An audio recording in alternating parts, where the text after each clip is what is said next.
passing interest. Jane. Nice thrilling towards the end. Good evening, everybody.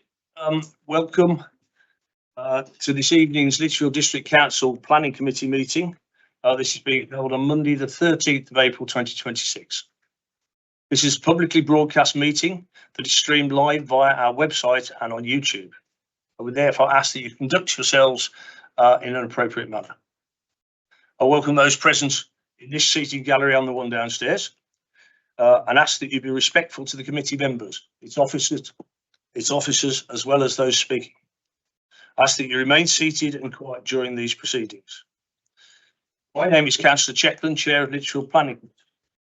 In a moment, I will ask everyone participating in the meeting to introduce themselves. Before doing so, can I remind everyone in the meeting to ensure that their mobile and electronic devices are either switched off or muted throughout the session.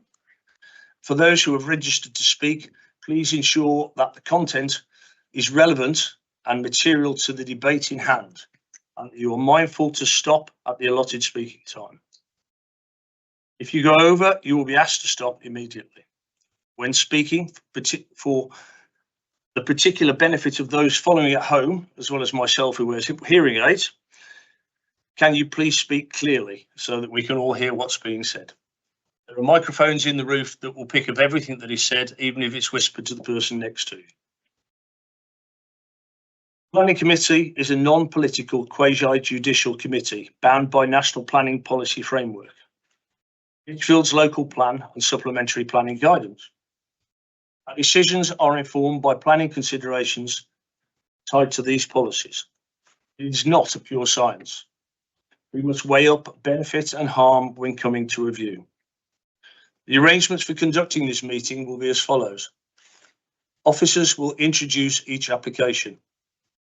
Any members of the public, applicants, or councillors who have registered to speak will then be invited to address the committee in turn.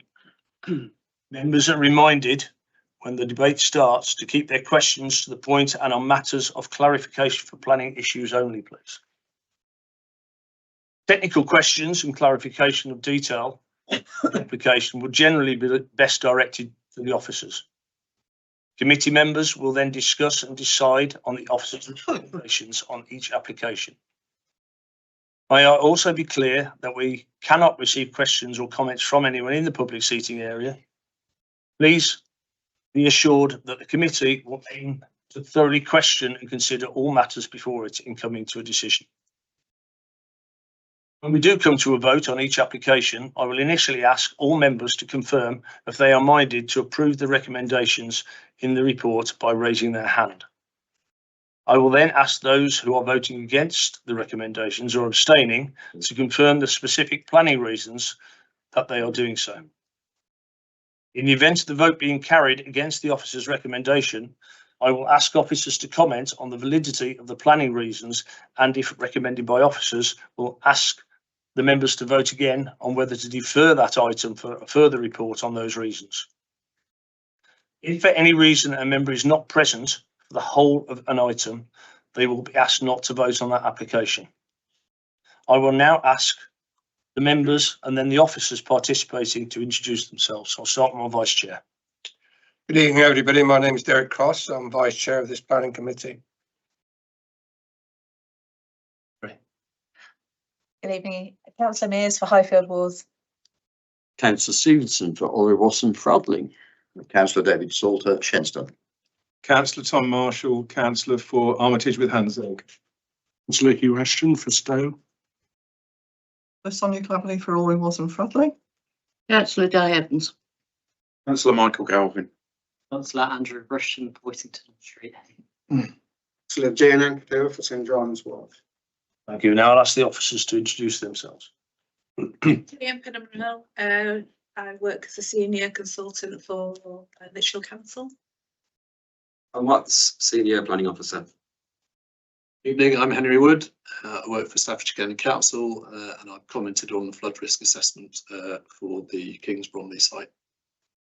Hi everyone, Richard Thomas from LWM Trailage Services and representing County Highway. Good evening, Frank Whitley, Principal Planning Officer. Hello, hi, Stuart Evans, Legal Advisor. You're Kerry Challoner, Planning and Development Manager. Meg Cartwright, Governance Officer. Hello all, Will Stevenson, Principal Governance Officer. Okay, thank you very much. Apologies for absence. I have 3 apologies, and that's Councillor Powell, Councillor Taylor and Councillor Hughes. I think everyone else is present. Look as if you're present. Good. Declarations of interest, please. Any declarations of interest? Councillor Cross. Thank you, Chair. Yes, I'm a ward councillor for Fradley and Alderwas, and fully aware of the planning application 25/01523/FULM. I've had conversations with the applicants of this one on behalf of the parish council and with parish council to try and achieve some resolutions to various things that happen here. But I'd like to make a point here. There's 1 or 2 people in the room that considers that or think that I'm financially involved with this application. I'd like to make it quite clear, publicly clear, I am not financially involved with this application 25/01523/FULM, and I never have been. Okay, thank you. Cox. Sorry, Councillor Cleverly. My mistake. Sorry. The same application 25/01523/FULM because I'm. Thank you. And the same application, I am a ward councillor, but I will be addressing the meeting as ward councillor rather than as a member of the committee. Thank you. Any other declarations?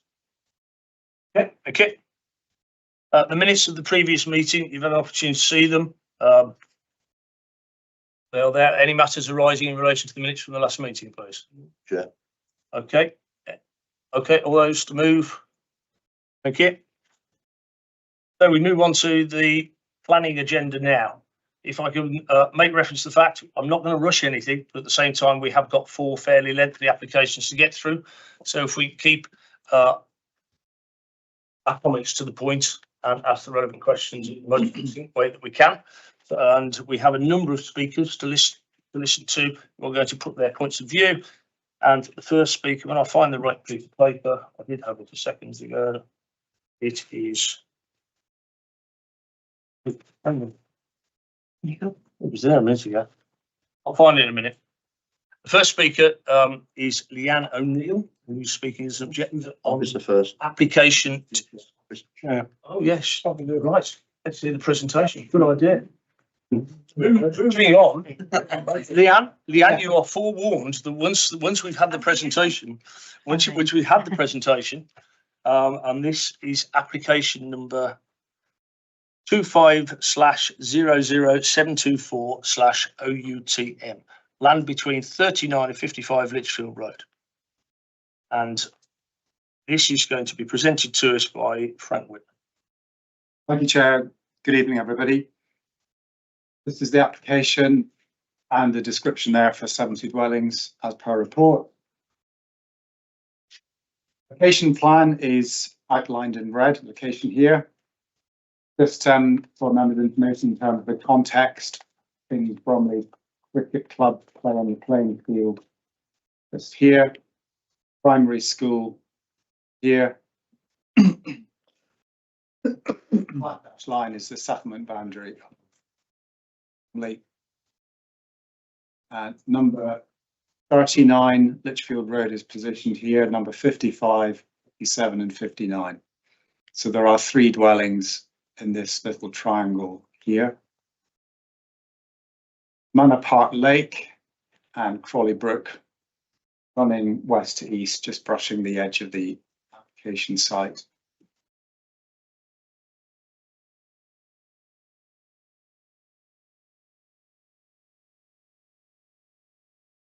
Put this slide up just to illustrate the conservation area extent, just in terms of the context, the cricket club right here.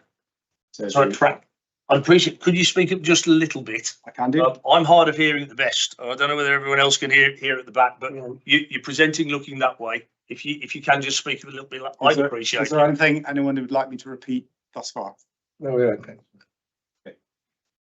The cricket club play here. The yellow, you can just make out the yellow squares. They are the listed buildings in the conservation area, Manor Park Lake and the River Trent around the north edge of Kings Bromley.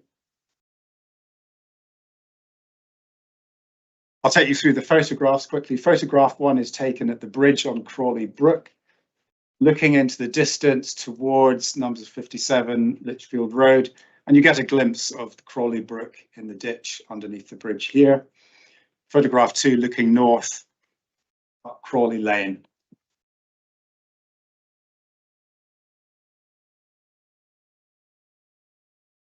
Photograph 3 is the application site, looking across to 57 Lichfield Road.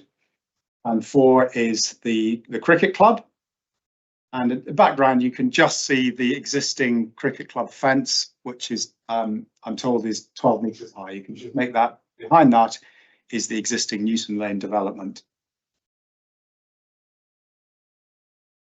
And looking north and south, upwards and downwards, Lichfield Road from the entrance to the application site. From the other side of Lichfield Road, looking into the entrance across the application site. Now, the application is seeking approval for an access, and the access arrangements would look like this. There's a 6.5 metre access coming, 6.5 metre wide access road coming off Lichfield Road. The gap between the two houses is approximately 30 metres, so there's space for a green buffer on either side of the access. And I'd also like to point out the footpath on the edge of the access and along Lichfield Road, which would extend as far as Newton Lane, at which point there'd be a signalised pedestrian crossing to the other side, where there's a footpath that would take you directly into the centre of Kings Bromley.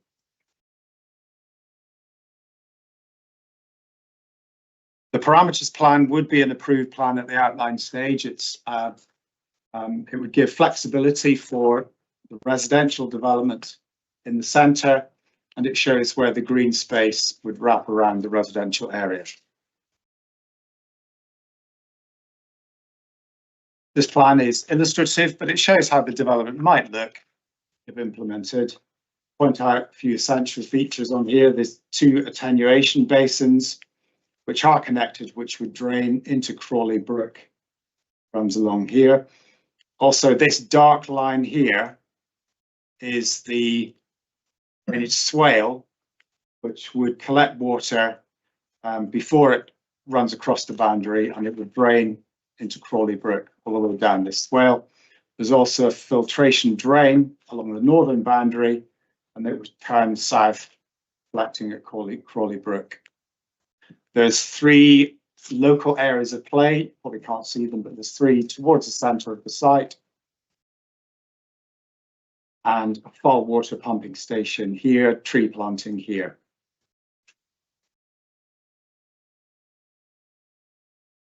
Okay, one of the big concerns, which officers absolutely recognise, is the flood and drainage situation in Kings Bromley.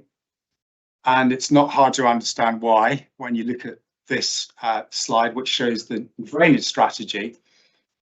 But the strategy seeks to mitigate against the existing flooding situation. Now, the dark blue area is flood zone 3, according to the Environment Agency flood map. The light blue area is flood zone 2, which is a moderate risk. The dark blue is a more substantial risk, light blue moderate. And the tan area here is what was added last year, which is a flood zone 2 plus. Now that flood zone 2 plus is a climate change buffer designed to adapt to climate change over the next 100 years until 2125. So that effectively reduces the area of flood zone 1 in which development can take place. And we'd like to emphasise that all built development would take place entirely within flood zone 1. We can see from here that in the case of the 3 dwellings, 55, 57, 59, they are, well, one of them certainly within flood zone 2, and the others are within the flood zone 2+. So that we recognise that there is an existing flooding problem affecting these dwellings.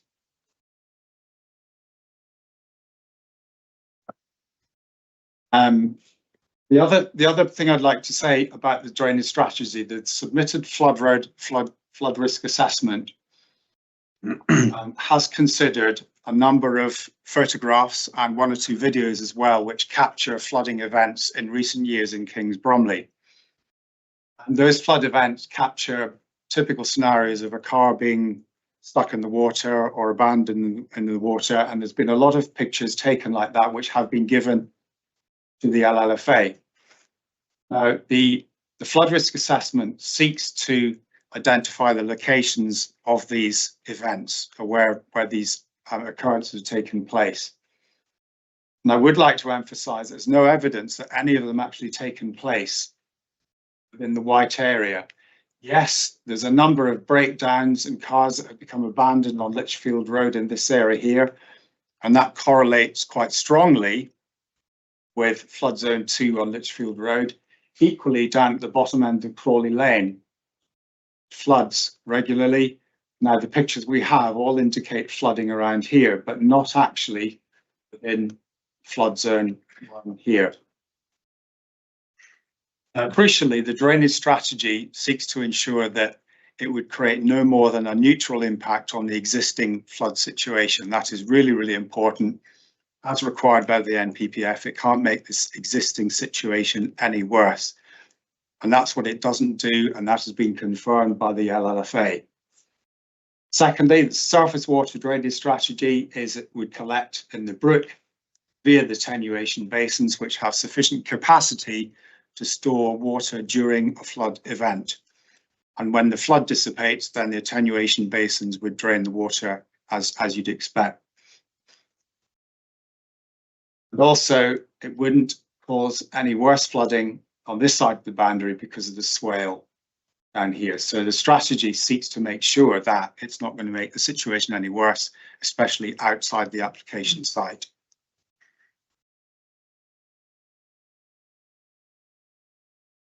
Now, this slide is purely illustrative. It's quite a nice way of looking at it, how it might look. You can see Kings Bromley in the background. You can see 55 at Lichfield Road here, and the access point here, and the pathway through the green space down here. Now, obviously, the attenuation basins are larger than they are illustrated here, but it gives you a flavour of how it might look if it were built out.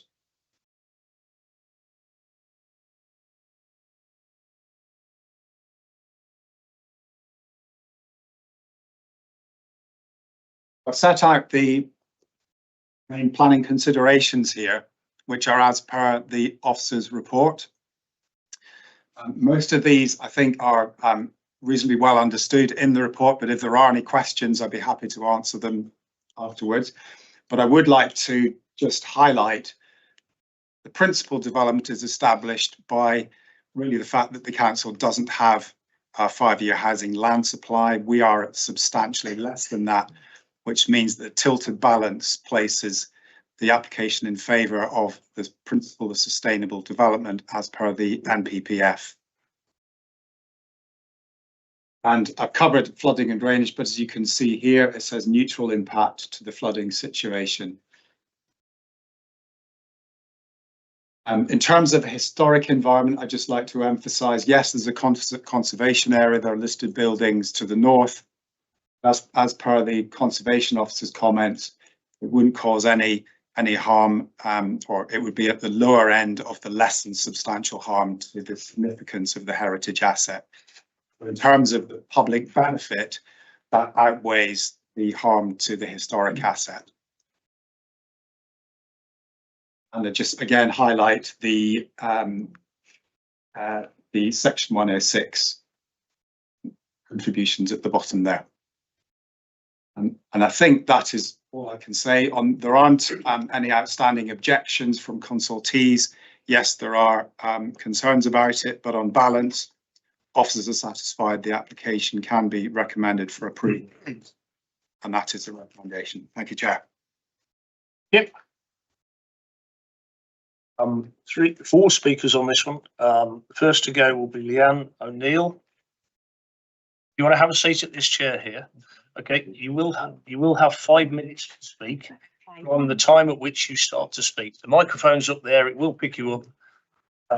You will be notified when you just have 30 seconds left to speak. Okay, and when 5 minutes up, that you stop. Means when you're ready to start, please do so. Okay, thank you. I can support my objection with dated photographic and video evidence. Flood risk and drainage failures. Flooding is an ongoing and serious issue in this area. My property, number 59, experiences flooding annually, despite classified as low risk on official assessment, and despite over £30,000 of investment in flood defence measures. We are currently required to pump water into this field, as per guidance from the Environment Agency and Rugeley Fire Station. Additional concerns include Crawley Brook has only been cleared once in the past 6 years, significantly reducing its flow. The proposed flood ponds lack clarity that there's no explanation of overflow scenarios or where excess water will be directed. The submitted risk assessment appears to be model based rather than grounded in real life on-site conditions and does not reflect the lived experience of residents. Lichfield Council is aware of these issues, having instructed contractors RAB who have repeatedly attended my property. Ongoing drainage and flood management failures, this development would be expected to significantly worsen a local flood risk. During severe events, flooding has already cut access to the village, preventing even emergency vehicles from entering or leaving. The traffic increase and road safety, the development will significantly increase traffic levels in an area where speeding is already a serious concern. Additional vehicles will increase risk to pedestrians. Telephone crossing alone is not adequate mitigation. Parking provisions is insufficient, with only one space per dwelling, when the national average for England is 1.21 per household. The impact on the wildlife and environment.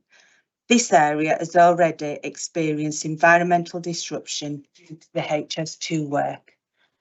The site is used by wildlife, including resting field for the Canadian geese, the owls and bats. It is unclear whether ecological bodies such as the RSPB have been consulted.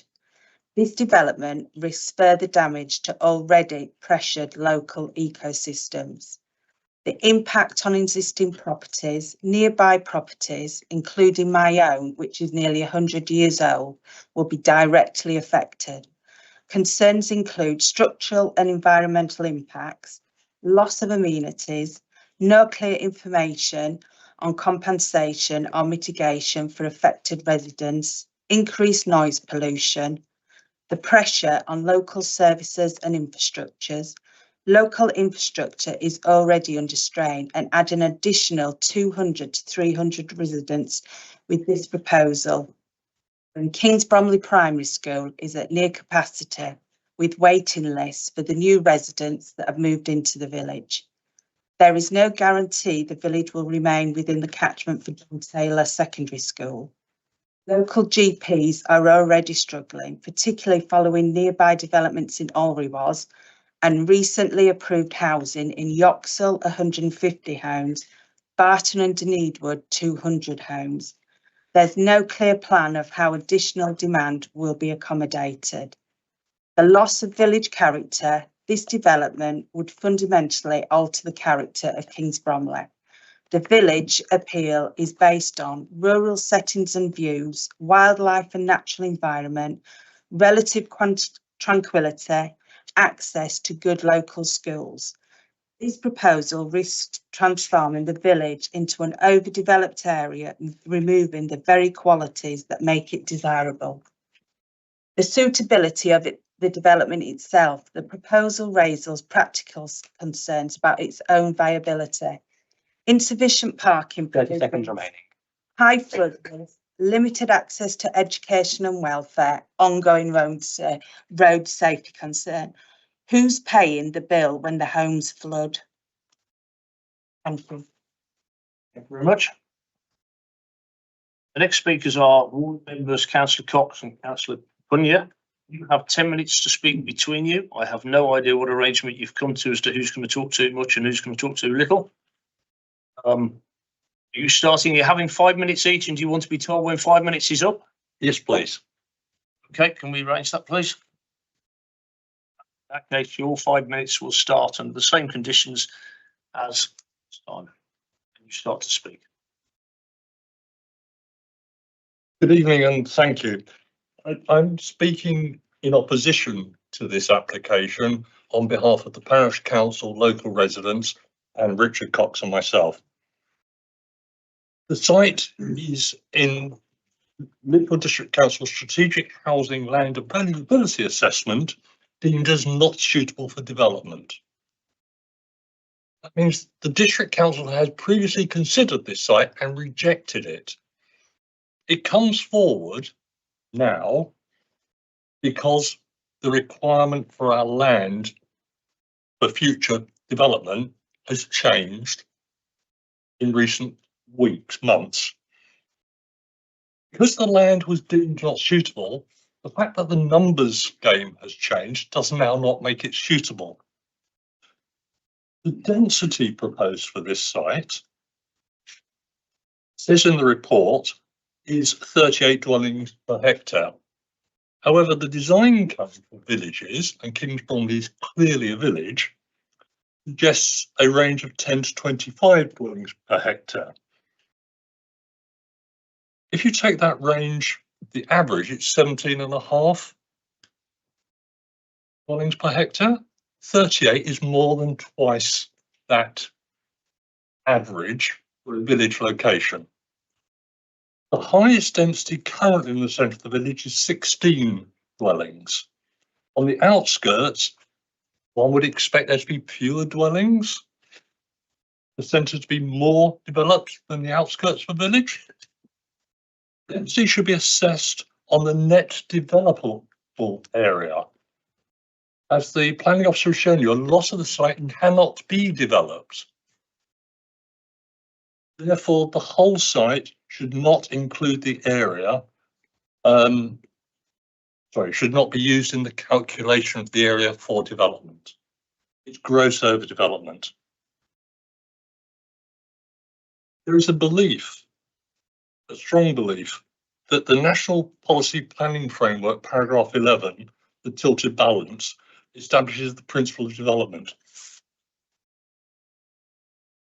The view is that paragraph 11 does not automatically approve development. It only applies if adverse impacts do not significantly and demonstrably outweigh the benefits. The report appears to assume that the housing shortfall equals approval. It then assesses the harms this development would cause leniently. For instance, in MPPF Para 11, the footnote says you should not consider areas at risk of flooding. This area is clearly at risk of flooding because as recently as the end of February, it was impossible to access the site because of the flooding in Lichfield Road. An individual house on the site might not flood, but you can't actually get to it because of the flooding on the road. And there is nothing in the mitigation to address that. It's also worth noting that subparagraph A of Para 11 says that plans should align growth and infrastructure. There's absolutely nothing in this application to deal with the lack of infrastructure in Kings Bromley.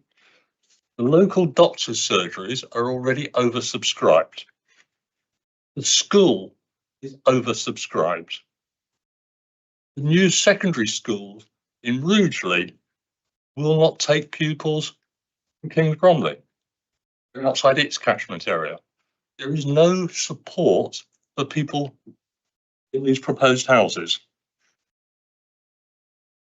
Paragraph 9 of the NPFF, planning policies and decisions should play an active role in guiding development towards sustainable solutions, but in doing so, take account of local circumstances to reflect the character, needs and opportunities of each area. The parish council have provided evidence that land classification, agricultural land, has not been properly addressed. The belief is that this is land classed as 3A, best and most valuable. Best and most valuable land is protected by the NPFF. Please reject this application. Thank you very much. Councillor Cox, start speaking when you're ready. Right, thank you very much. I just want to obviously pick on the flooding, which has already been alluded to not only by the principal objector and the resident, but obviously the parish council. And the parish council's views is that in terms of the report, it acknowledges recent flooding, but it doesn't actually recognise the flooding that has been alluded to regarding what happened on the A515. So in terms of the earlier objections received from the LLFA, can I repeat that? Earlier objections. And it initially responded with concerns of insufficient information, risks of highways and outfall concerns. Question is, have they actually addressed those problems by then saying no objections? I think it could be subjective because in a sense the MPPF requires developers to avoid flood risk first and not engineer around it.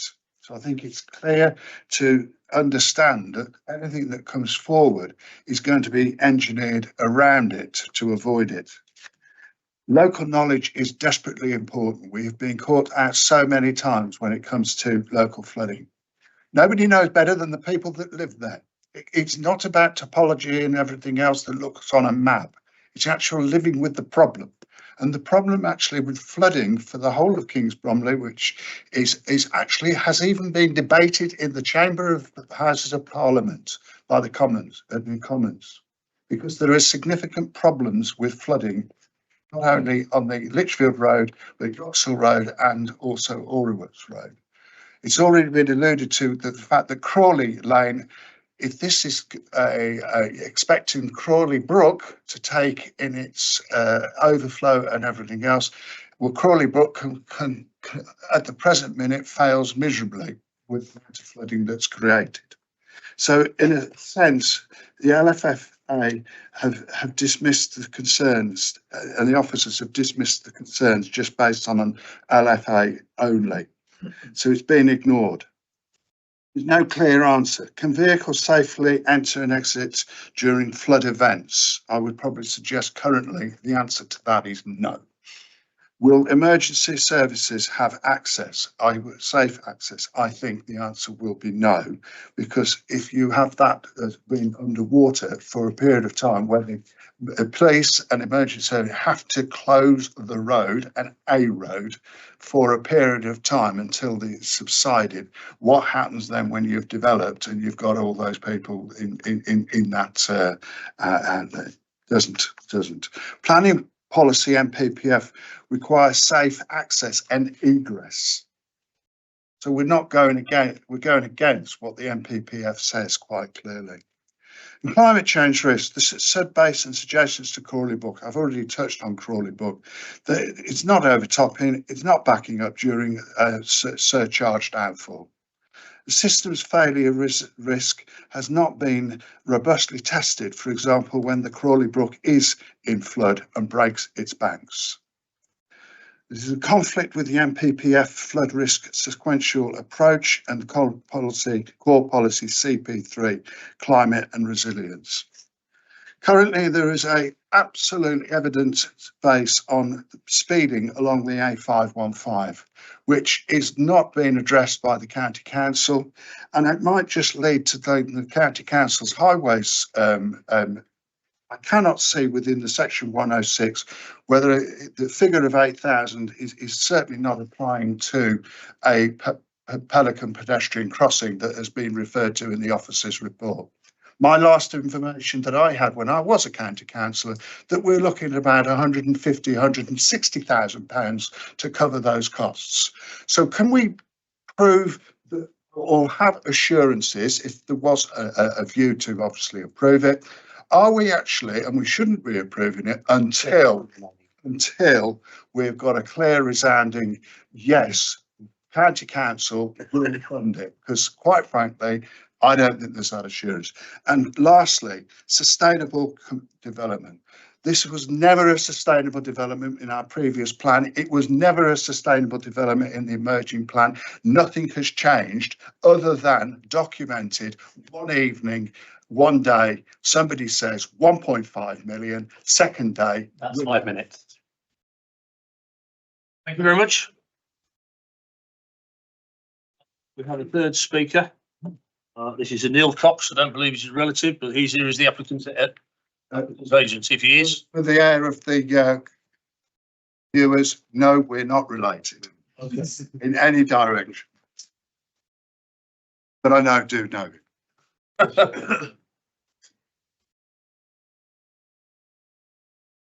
Yep, the same rules apply. You don't let them move the chair from behind you.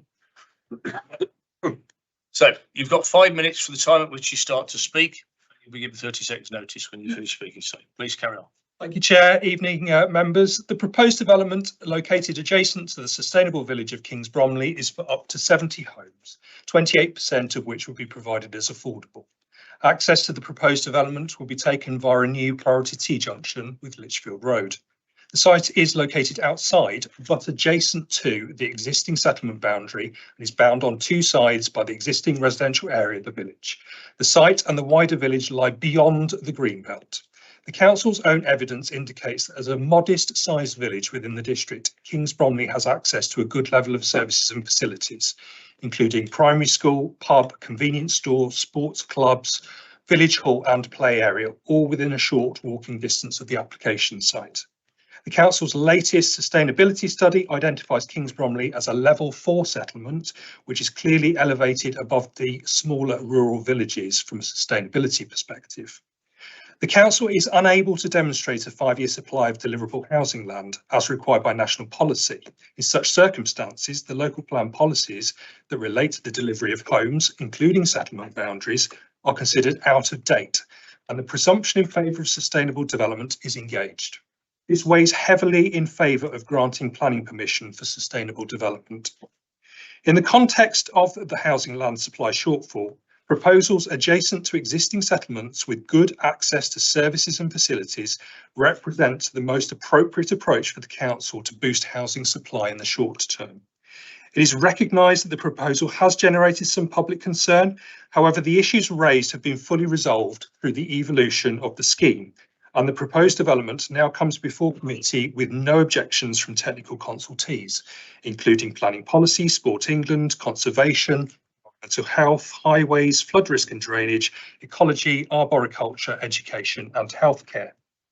The applicant has worked collaboratively with the County Council to secure an access proposal onto Lichfield Road that is acceptable and safe in principle.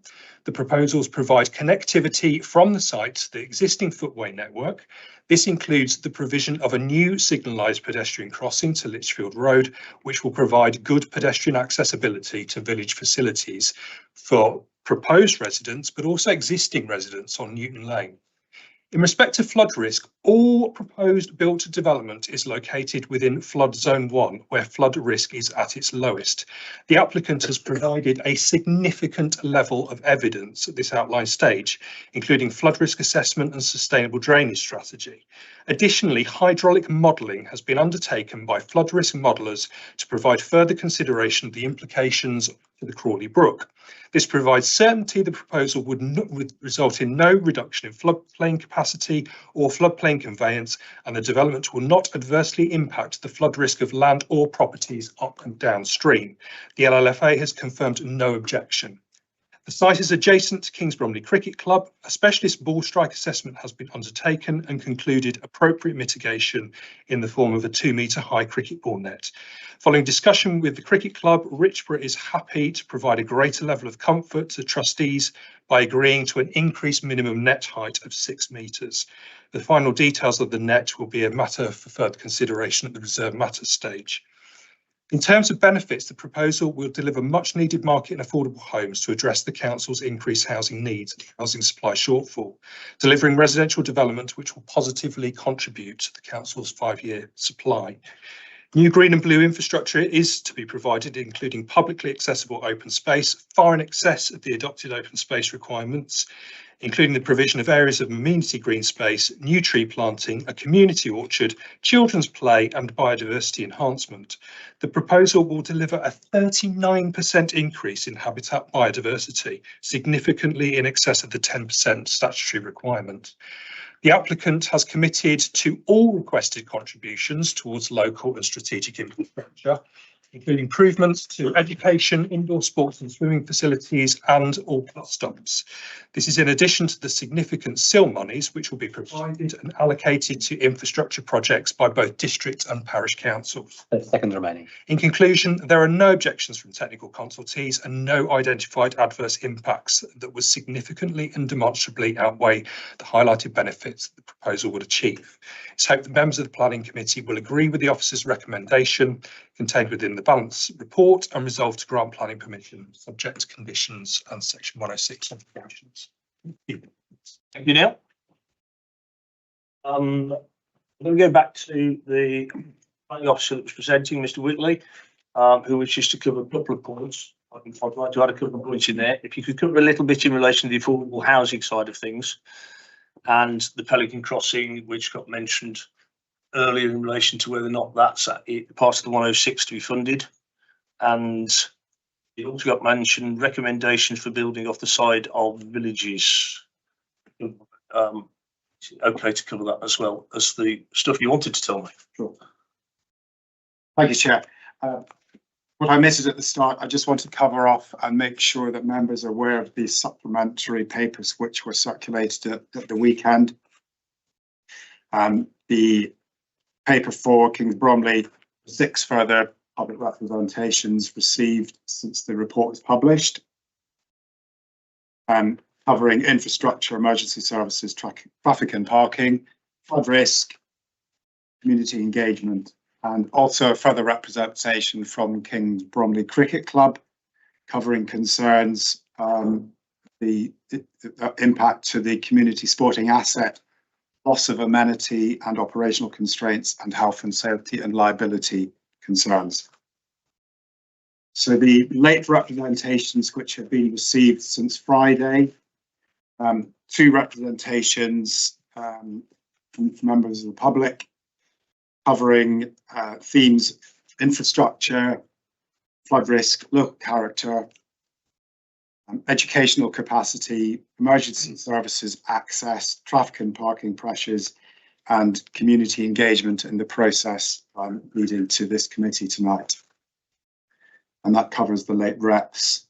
Chair, you asked me to just cover off affordable housing.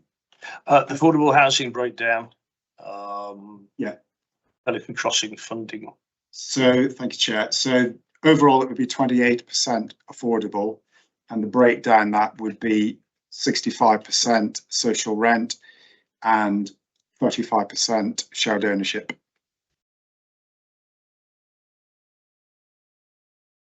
The signalised pedestrian crossing, that would be covered by the section 278, which would be dealt with under the Highways Act. Okay, just the last bit, the current government recommendations in relation to building it off of villages as opposed to historical towns. Have I lost something there? I'm not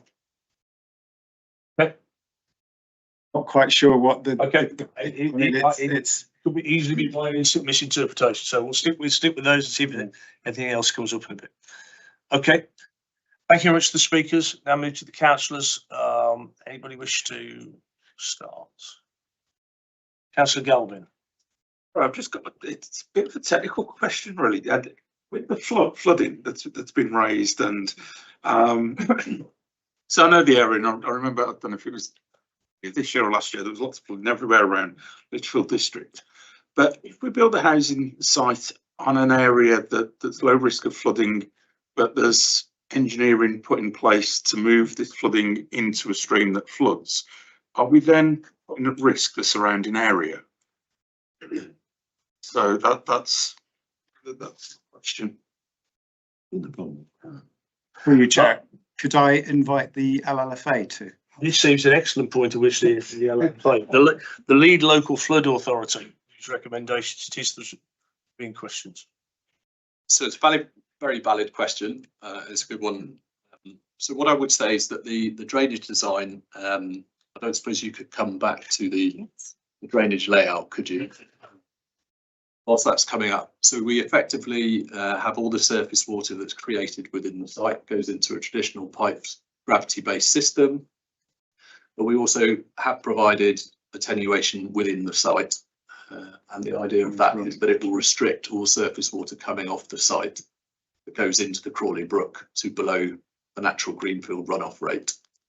So if you consider that a piece of greenfield land will always discharge at different rates, depending on how hard the rainfall is, what the design has actually done is restricted that all down to an everyday storm event.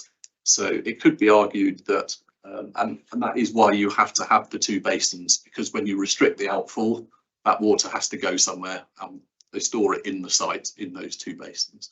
So it's actually 2,015 cubic meters worth of storage within the site, which won't end up in the Crawley Brook for every storm event that you'll ever come across in the next 100 years. So I think Frank was saying earlier and made the, a key thing here really is neutral impact. What I can't say is there won't ever be any more flooding of the Crawley Brook in that location, because there clearly is already. But does the site make that worse at that point? And I would say that the drainage strategy that's been provided does provide storage. It reduces the rate down to what we would expect under national standards. So I would say that it's not going to adversely impact the Crawley Brook. Thank you. Councillor Marshall. Thank you, Chairman. I've got loads and loads of questions, but I'm going to keep them fairly short because I know it's a long meeting. I know that it was mentioned about the Richard Cross School, and that's at full capacity now, I believe, according to the objector. So a question about primary education, and of course secondary education is an issue too, with the mention of the school at Barton under Needle, the John Taylor School, and the one which has been built at Rugeley as well. So education, I think, is a real concern for me. I think the fact that we have spent a lot of time discussing flooding tells me that there is a flood issue. Now, I know that it's been mitigated. I know that it's been fully explained by the LLFA, etc., etc. But I think the very fact that it's raised its ugly head does concern me, because we're talking about 100 years, all flood eventualities in 100 years. With all due respect, we simply cannot tell what's going to be happening over that period of time. And I think we're flirting with disaster in a way, the very fact that we know that there's a problem, but we think we can mitigate it. Now, why are we developing land where we acknowledge there is already a flood problem, but we think we can manage it, we can mitigate it and control it? So that does concern me. Councillor Cox, he has put as one of his reasons for concern is loss of countryside. And of course, the land classification, the ALC, which is officially 3B, although it could be 3A, which would then be BMV, best and most versatile land. It does really concern me that we are losing a lot of our good farmland.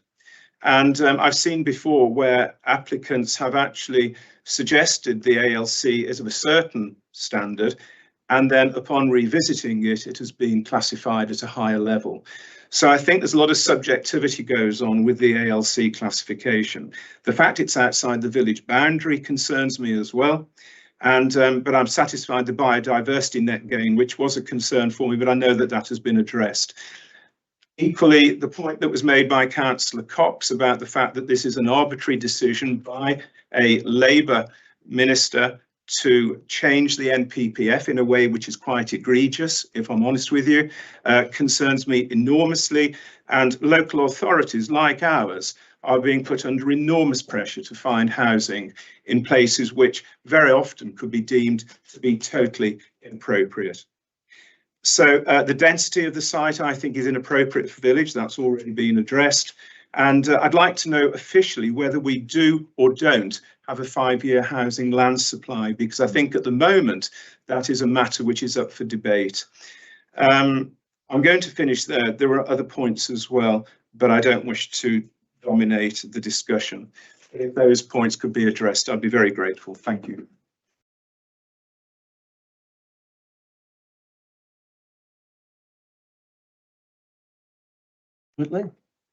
Thank you, Chair.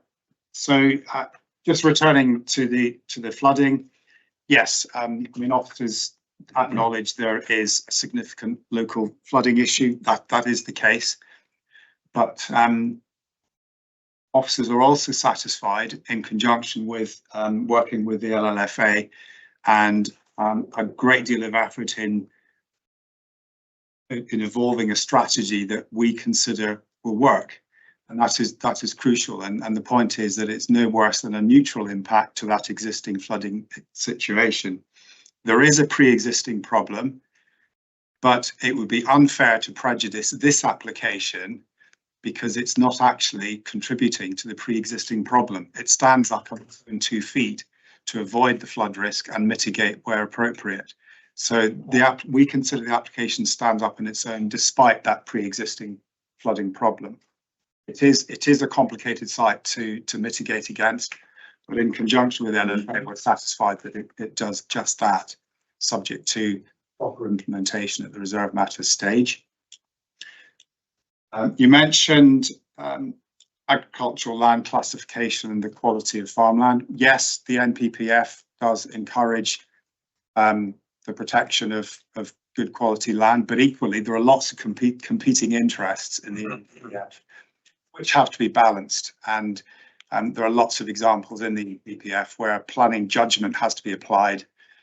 A lot of it is down to public benefit, and yes, there's a national drive to improve and increase the housing stock, and that has to be balanced with losing farmland. In this case, the soils have been tested. They've been tested to be grade 3B, which is below the threshold for best and most versatile land. In any event, as I said in the report, if it did happen to be 3A, best and most versatile, as I say in the planning terms, the public benefits of and economic benefits and social benefits of housing outweigh the harm. Thank you, Chair. Thank you. Councillor Ashton. Can I just come back, please? Councillor Martin. The educational provision, please. On terms of education, yes, there is an education contribution of 351,000. That has been requested by Staffordshire County Council and is a reasonable contribution for this size development. Thank you. Councillor Ashton. Coming back to flooding again, I think we can probably assume that Crawley Brook is protected and that the site itself is protected from flooding by, as we see here. However, the site is affected by flooding when the road floods. This seems to me to be in slight contradiction to the recommendations that flood risk should be avoided. There is a flood risk, not directly to the site, but indirectly in terms of access. I'm not quite at this stage what the implications are on this, but it seems to me that the flood risk may be outside the site, but it exists. For observation, well, it's a question. Yeah, sorry, I mean, just looking at the entrance way itself, it isn't falling into the flood bit, so the actual entrance isn't within the flood identified flood zone areas. But I'll go back to Henry.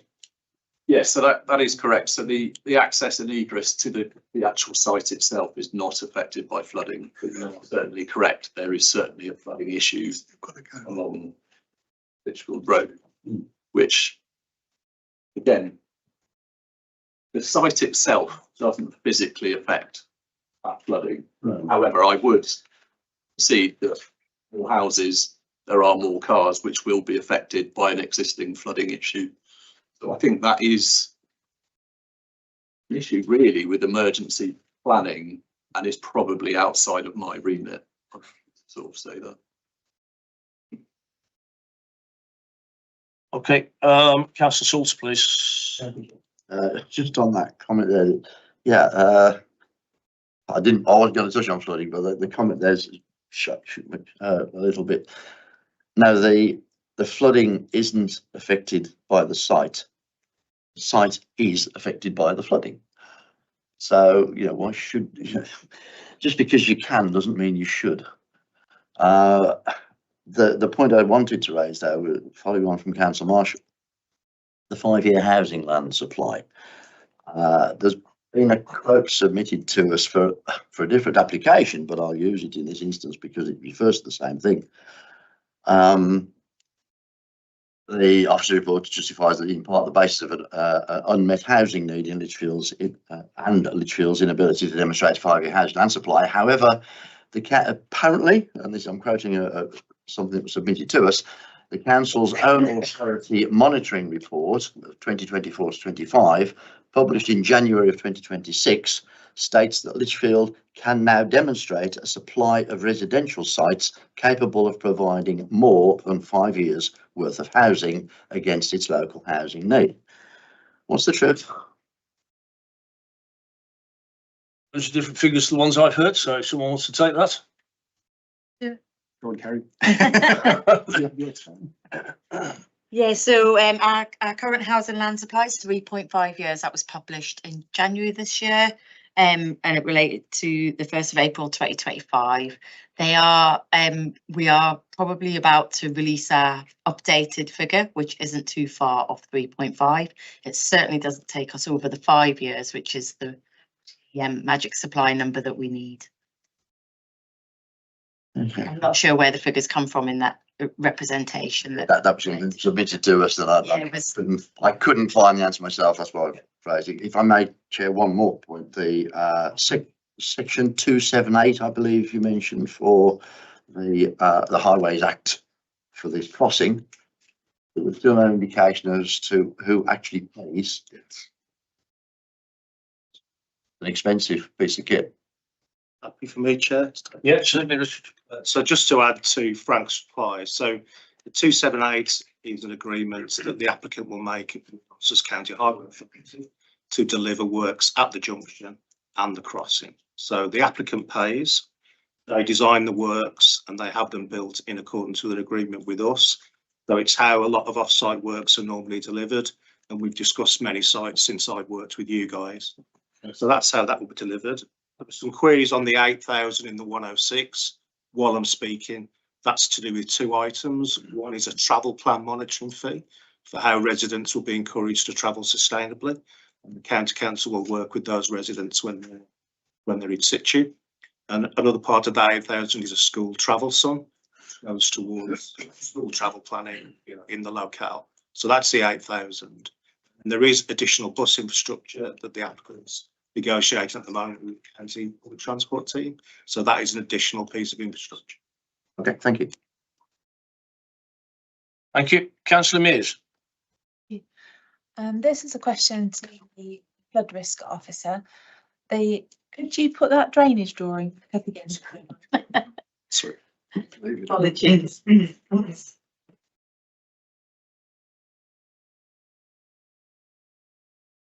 On that drawing, it appears that the site is affected by annual flooding within the red line on at least 3 sides, and also by the new tan category of flooding.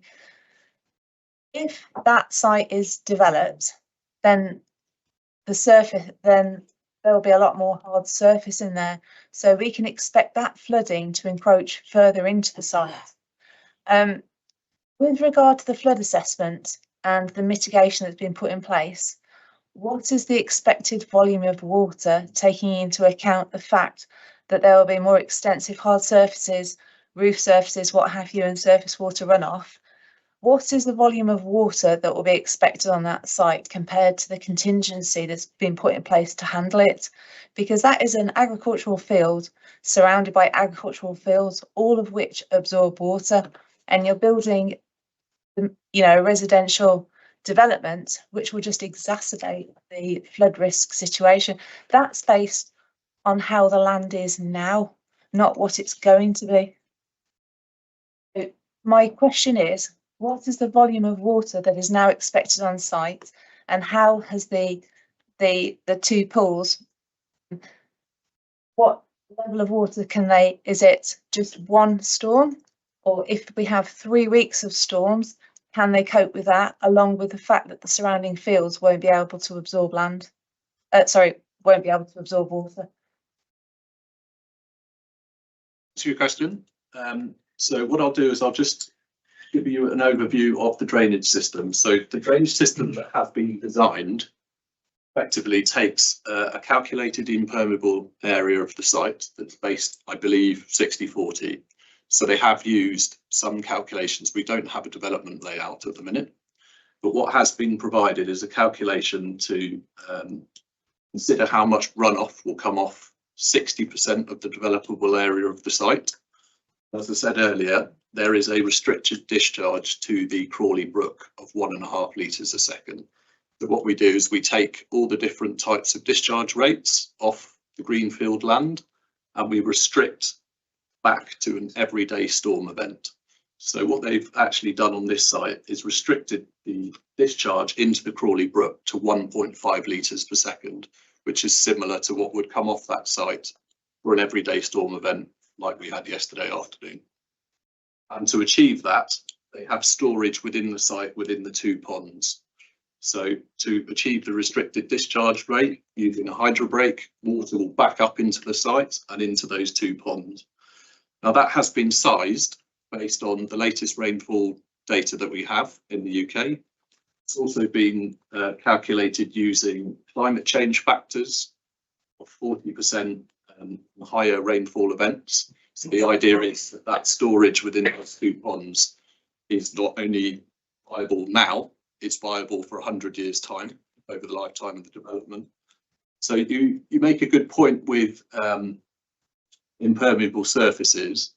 What that effectively does at this stage, without a development layout, it says it takes into account a 60-40. However, at the detailed design stage, we have a condition that will be informed by the actual layout. It will have the actual layout of, we'll have an actual calculation of how much the impermeable area will be on that site. But within our drainage condition, we also ask that the final design of the system includes as much permeable surfacing as possible. Things like permeable paving and what we call subspeeches. So our ponds are effectively subspeeches, but there's other things to come within this design that will increase the permeable areas of the site. So we would expect, for instance, that all the private roads, all the private driveways would be lined with permeable paving. So during low storm events, some of that will be dealt with at source. So I think your overall question was, is there a problem with the massive amount of runoff being generated by this site? The idea of the surface water drainage system is that is not a problem, basically. Can I come back to you a bit further on that? I'm concerned because you faced it on a 60-40 ratio. Yes. Obviously, agricultural land gets waterlogged as well, and then it can't take any more water. We only get flooding when we have an abnormal amount of water, and these maps indicate how far the water reaches within a normal amount of water. But I think you might have based your calculations based on a regular rainstorm, so it looks like they've been under calculated. So it's probably worth saying they're not my calculations. So I am sort of talking about a drainage engineer. However, I think it's worth pointing out that what we have actually shown on this plan is the worst case scenario.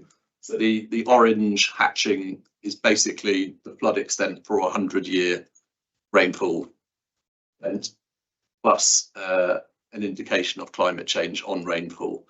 So that's being shown on there as an Environment Agency flood model, which is the best thing we have available to determine flooding extents. So I can't really say that that's not correct, because that is effectively how we sequentially evaluate sites throughout the UK. We use EA flood modelling. Thank you. I've got Councillor Stevenson. Thanks very much. I was going to make a similar point to the one that Councillor Mears has already made, and Councillor Salter preempted me by pointing out that when the road floods, it doesn't need to flood the entrance. You still can't get up and down the A515, and that road, I've lived here 30 years. I've had to use that road quite a lot, and I know it floods, and the parish council has provided photographic evidence of that. I'm not a drainage engineer, but I do know the land here, and during the winter, the water table is near the surface. Your attenuation ponds in the winter will be full of water already. They will not be empty. They'll be sitting there full of water. So I'm a bit sceptical that that will work. And I'm inclined to put a lot of weight on the evidence presented by the local people who know this area very well. I'm a little bit sceptical, I'm afraid, about that planning. I did want to ask, because Councillor Punyer made some very cogent points about housing density here, which I don't believe have been answered. And he made the very valid point that the density should only relate to the area which can be built on and not to the whole of the Red Line site. And I don't believe I've heard an answer to Councillor Punyer's points yet, so I was wondering if someone could answer that. And the other point he made was, of course, that LDC has previously considered this as an unsuitable site for development. So I was wondering how we got around that one.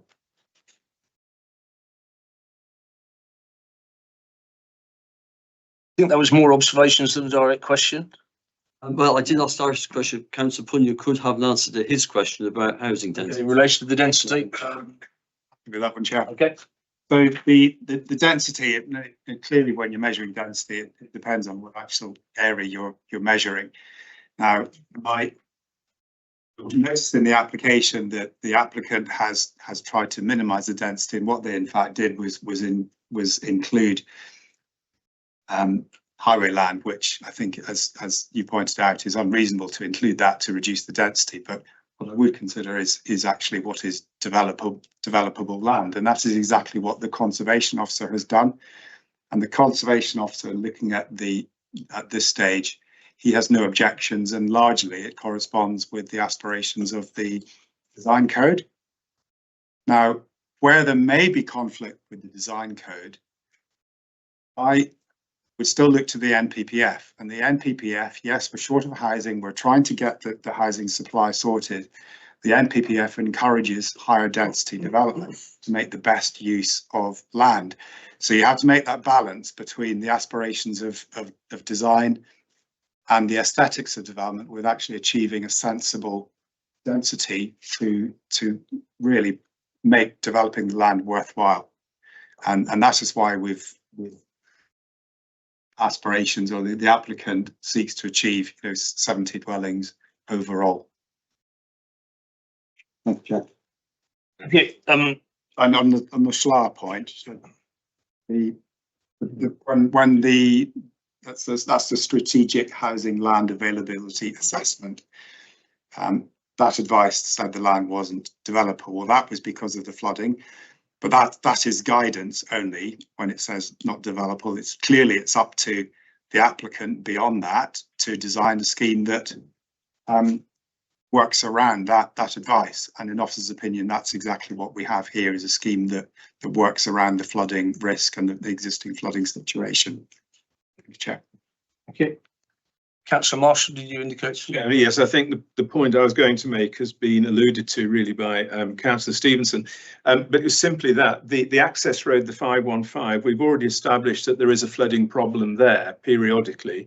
And that is, of course, the main route into this development. Okay, the entrance itself isn't flooded, but if you can't get to the entrance using the 515, you're going to have a very long journey around the country lanes and the going up to Alrewis perhaps and Fradley to get into your new house. And that just seems very, very sort of counterintuitive to me, to be honest with you. I do feel as though we're trying to put houses on a site which is best described as suboptimal. I think that's how I would describe it. It's described as what? Suboptimal. You're going to have to help me on that one. Well, not perfect. Thank you. This site does not lend itself to this type of development, the density, the flooding aspects as well.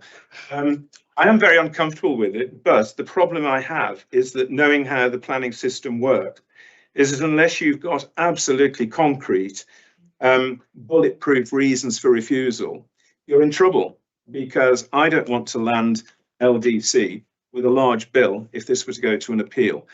But I must register the fact that I'm very uncomfortable with it. I don't actually think it fits with Kings Bromley.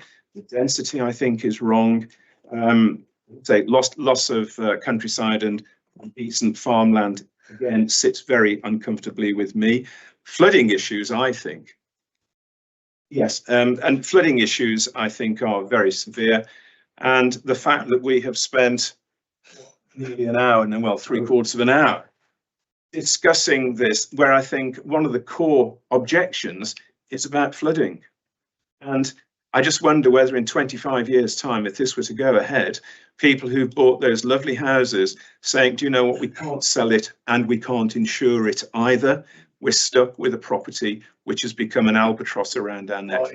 Very uncomfortable with it, but I don't think I can find reasons to refuse. I hear exactly where you're coming from, and I take your points on board in relation to what we can and can't do legally and the direction in which we are guided by our officers.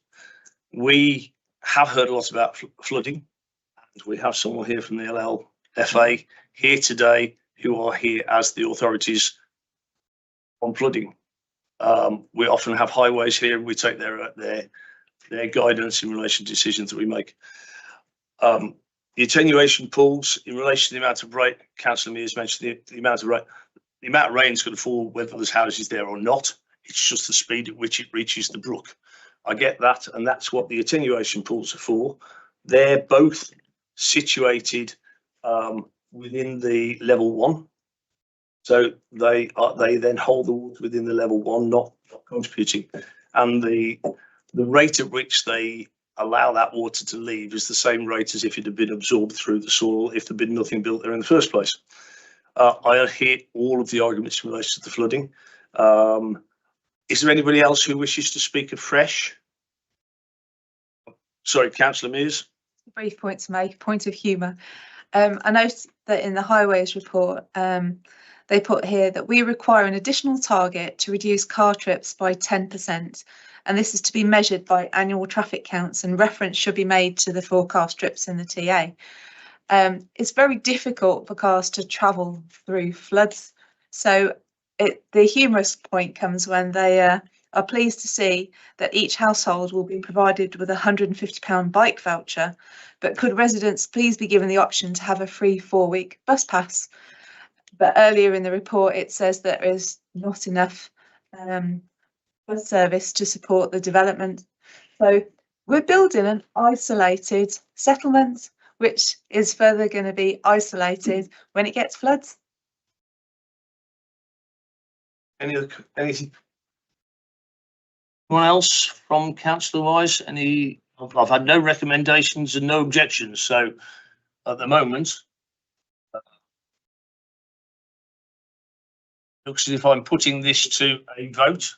Please bear in mind, if you're minded to vote against, we will then be asking for planning reasons to vote against for the reasons for your votes. So I think we're at the point where we hold the vote. So the recommendation is to approve this application.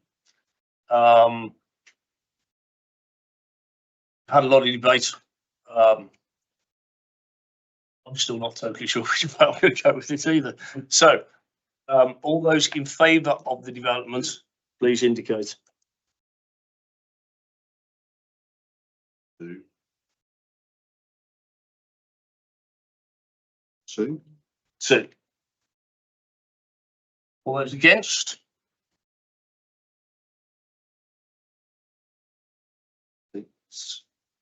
7. 8. Any abstentions?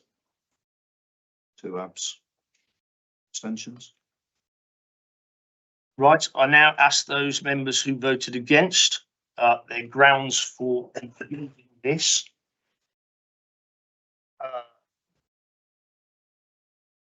Anybody want to go first? Councillor Ashton. No guaranteed access by emergency or service vehicles.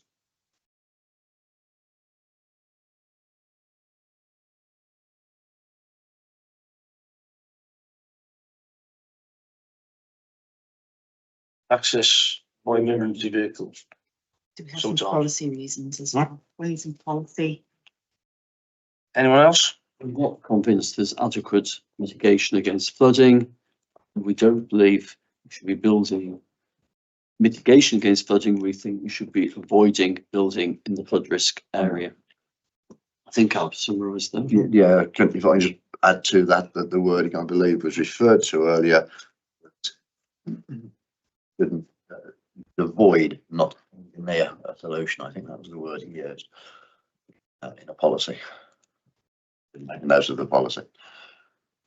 Chairman, could we also include possibly the inappropriate density? I know that has been addressed, but it is a consideration, I think, a concern amongst many of us, that it's an inappropriate density given the nature of the village, the settlement. Well, my chair, just again following up on Councillor Marshall, I'm not sure it was addressed fully. I appreciate the officer said that the highway had been included within the area, but we still are not clear whether it is only the proposed development area that has been given as a size, as opposed to the whole area, which is including the bit that's not being developed. The normal practice when we have a density is in relation to the whole site that's put before us. So parts of the site will be to attenuation pools and anything inside the red line. Certainly the one we've had one previously where there was an area of land within the red line wasn't allowed. There was site opposite Cricket Lane, not the Cricket Lane on the other side, whereby there was a whole area that they weren't allowed to build on because of conservation, and that ended up counted as part of their green area, of their green space. I'm going to come to the officers. Come in, yeah. Yes, please. I'm going to let Frank answer the question about the density. Just clarify how the density's been calculated again, and then I'll come back to the reasons that I've got written down. Right, through you, Chair. I mean, ultimately with density, you really just have to take a view whether you think it's appropriate within the land available to be built on. Now, the parameters plan sets the area within which development would take place, and there's an illustrative master plan which sets out what the development might look like within that. So you've got a pretty good idea from there how the development would look. You can play around with figures quite a bit, but ultimately it comes down to how it's going to feel and look, the size of the houses, and how they integrate within the site and beyond the boundaries. So there is a balance to be taken between consistency with the existing density in Bromley, but also actually making sensible use of space and providing the dwellings to make it worthwhile to develop. But overall, officers are satisfied that there is scope to build out 70 dwelling or up to 70 dwellings as proposed. Thank you. The density is not dissimilar to Darwin Park, which I think is around about the same level of density. Councillor Punyer made the point earlier, this is not Darwin Park, it's not an urban development, it's a village.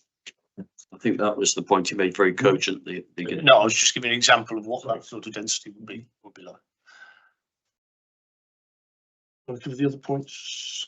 Yes, so I have three reasons at the moment. One that says that there's no there's no acceptable access for emergency vehicles in times of emergency. I am a bit concerned about how we would defend that, I have to say.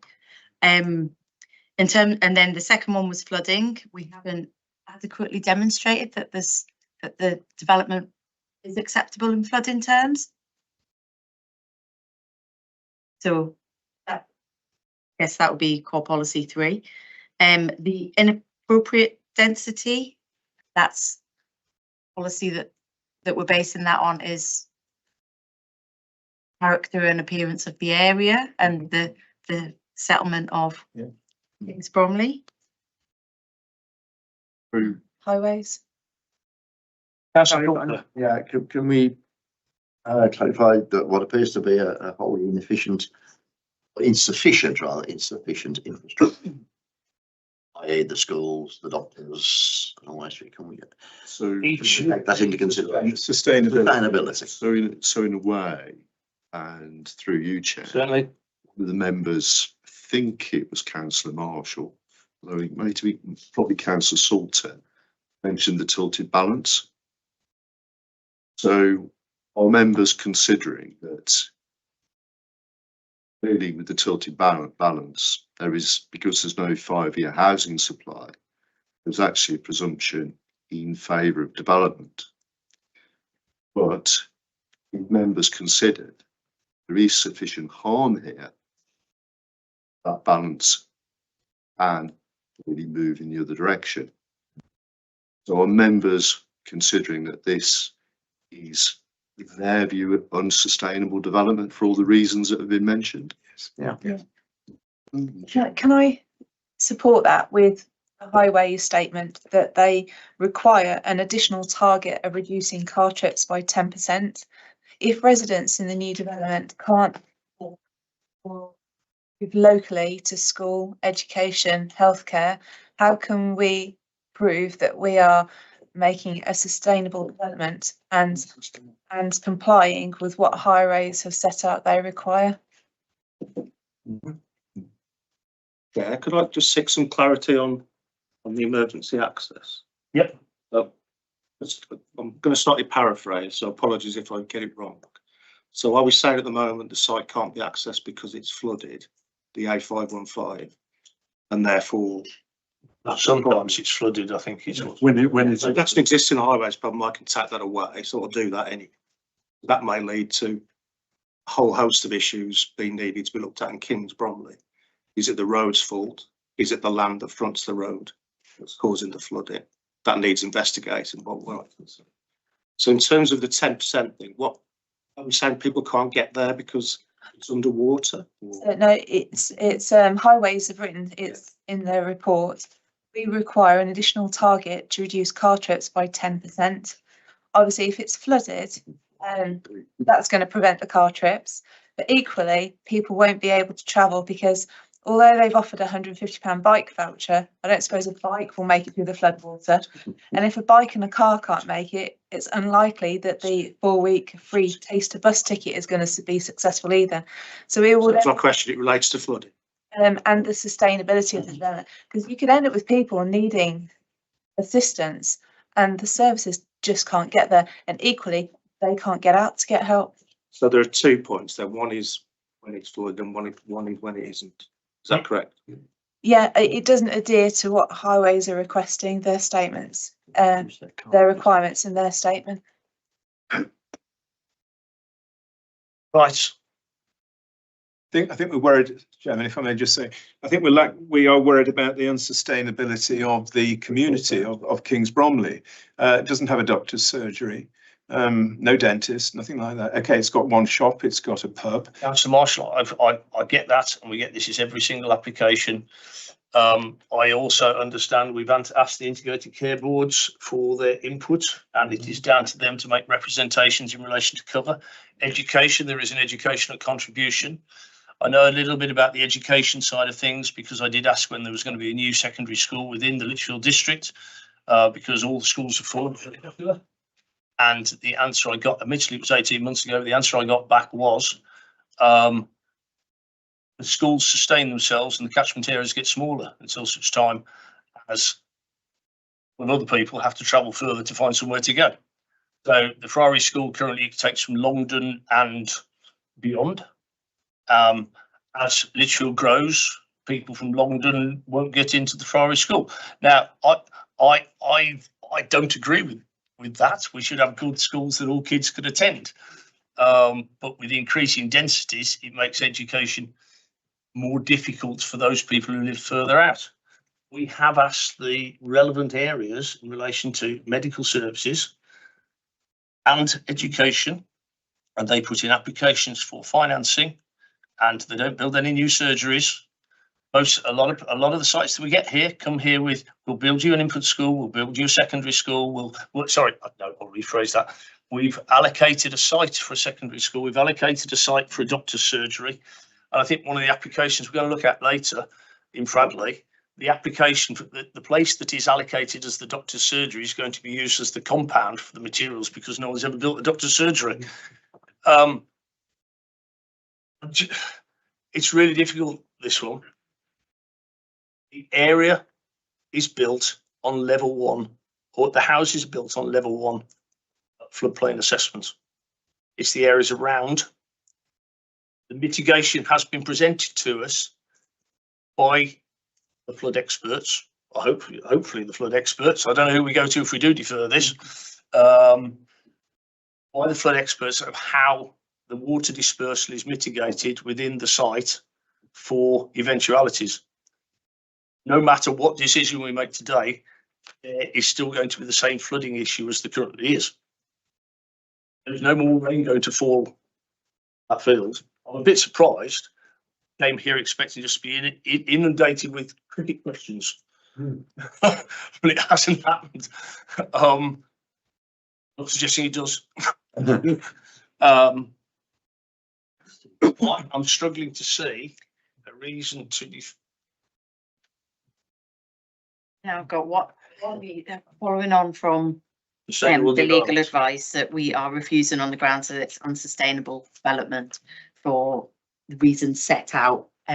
Flooding, it hasn't been adequately demonstrated that the flooding terms, appropriate development, density, the impact on the character. Everything there. Still don't have a motion. We don't have a motion in either direction yet to accept or reject. Just ask what the last vote was for. That was to move the recommendations of the officers in favour of the recommendation. We voted that down. At the moment, we don't have anyone suggesting that we reject it. And we don't at the moment. Those are the grounds that we have to put as a rejection. Chairman, I will propose that we refuse it. Second it. You're proposing? That we refuse it. Refusal on those grounds. Since I think that's what you're fishing for at the moment. So, Chair, can I, if that's, we've now got a motion in front of us, it's been proposed, it's been seconded. I suggest that Kerry actually reads those reasons out again, and then we take a vote on that basis, Chair. Certainly. Yeah. Councillor Anketell? I point out that if we reject it and it's overturned on appeal, then we have to pay our cost as well as the material consideration as well. Well, that's not material. Thank you. Yeah, I appreciate that is the case. I think we are all aware of that. At the same time, we're trying to do what's best for the residents and for the policies that we have to adhere to. So, Kerry, if you can sum up, please, with whether or not it's something you feel that you can defend. Otherwise, I'd appreciate it. I think in terms of defending a decision, it all comes down to the evidence that we have before us, and we, in terms of the flooding, we do have colleagues here from the Lead Local Flood Authority who are our experts and do advise us. You know what everybody is saying, but this is the hard bit. This is the bit where we will have to sit in front of an inspector and say, and try and defend this reason effectively. I'm very concerned about the emergency access evidence. Scrap it. Can we scrap that, please? It's Very concerned about that. Inappropriate density, we do have policies, you're all aware of that, especially in the design code and so on. And it all comes down to this sort of tilted balance, isn't it? And what members are saying to us is that it's more tilted in the other direction, which is, you know, a gift that you can make that decision. So I'm hearing a reason for refusal on the grounds of unsustainable development due to it's not been adequately demonstrated that there's flooding and there's inappropriate density, which would have an impact on the character and appearance of. Councillor Mears? I missed something. Can I add something that may be of use to that? And that is that there is a considerable number of objections from residents in person. And this is something that the residents of Kings Bromley feel strongly about themselves. And I think we are meant to pay a certain amount of attention to that alongside the policies and the criteria that we as council need to meet to provide housing, and that is to actually listen to the voice of the residents as well. So maybe that can be a part of the. Can I possibly intervene? That's in my opinion. If we're going to refuse an application, it has to be based on material planning considerations. You know, full respect to the people from Kings Bromley tonight, but it has to be based on planning reasons, I'm afraid.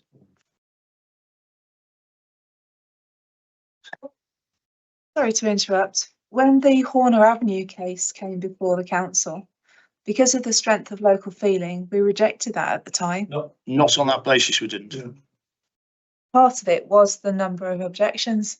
We can look back on the record to see that. It wasn't for me personally. I don't know.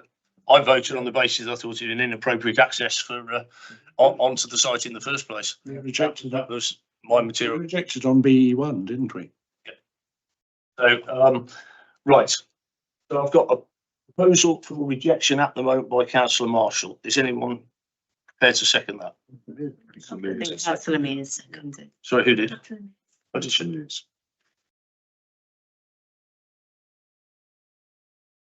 Okay, we have another vote now then.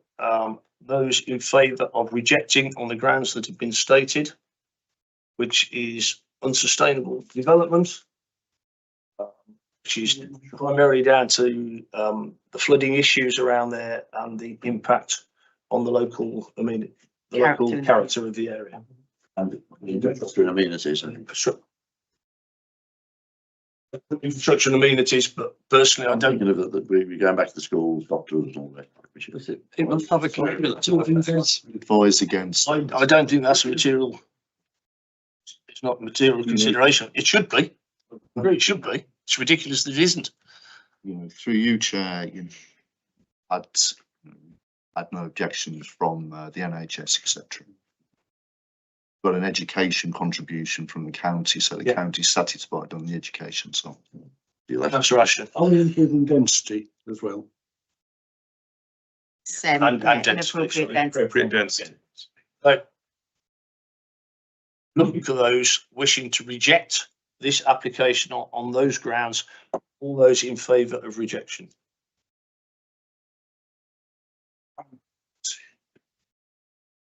6, 7, 8. All those against? 8, 8, 3. 4. 8, 4. Any abstentions? Okay, that matter is rejected. Thank you very much, the speakers. Those, if you wish, vacate seats if you've already heard your side of things, so that we can bring the next group of people up. I'd appreciate it. Thank you. Yep. You suspended. Sinead, you suspended.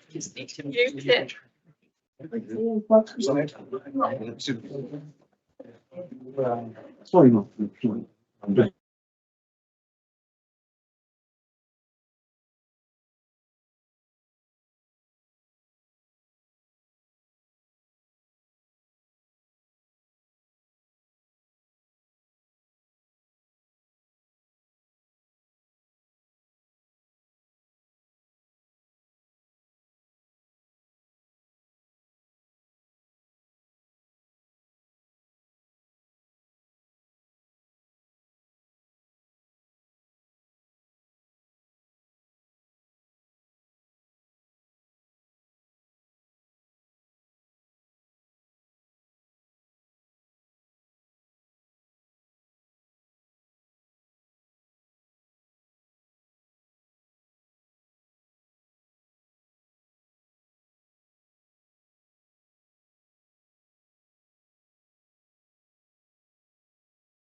See you later. Yeah, it is. Yeah. Motion to this, sorry.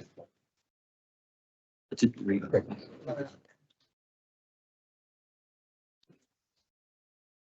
Okay, welcome back. Thank you. Those people listening at home, thank you. Those people who are still here, and thank you those who've come upstairs for this next application. And the next application is 2501480/FUL. Councillor Marshall has absented himself as he called this particular one in. We do have 3 speakers, but on this occasion, I'm going to ask for this presented by the planning officer first. So I call on Tom Watts, please, to do the presentation. Thank you, Chair. This application is for the erection of a single agricultural building on land west of Hay Lane, London Green. The application is before committee, as it has been called in by Councillor Marshall due to concerns relating to greenbelt impact, residential amenity and compliance with planning policy. This slide shows the application site outlined in red, which includes the site of the proposed building and the access route from Hay Lane. The red line defines the extent of land being assessed for planning purposes, and the siting of the building.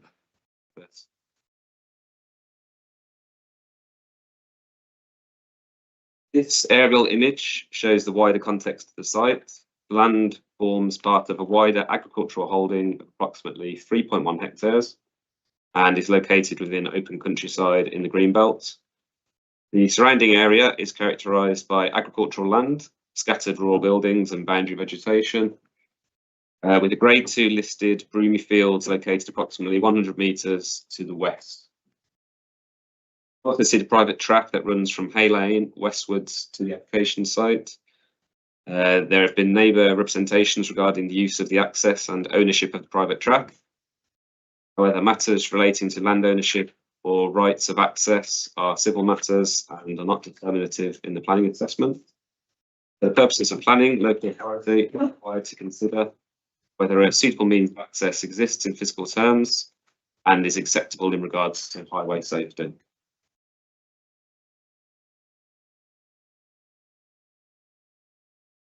This slide shows the site in its recent condition, with structures that have been subject to enforcement action.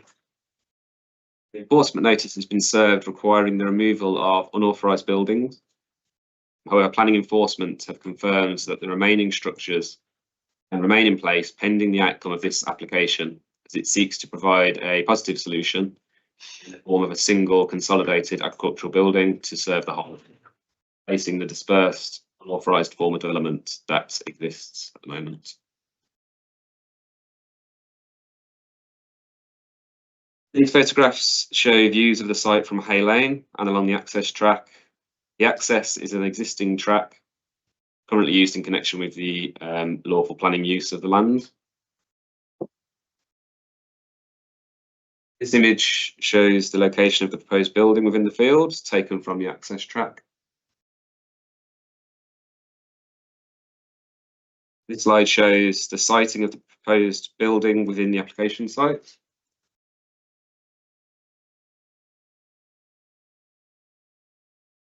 And these are the proposed elevations and floor plan. The building will be approximately 16 by 9 metres with a ridge height of around 4.9 metres. It will be constructed with a blockwork base and boarding above, with roof lights and a roller shutter door.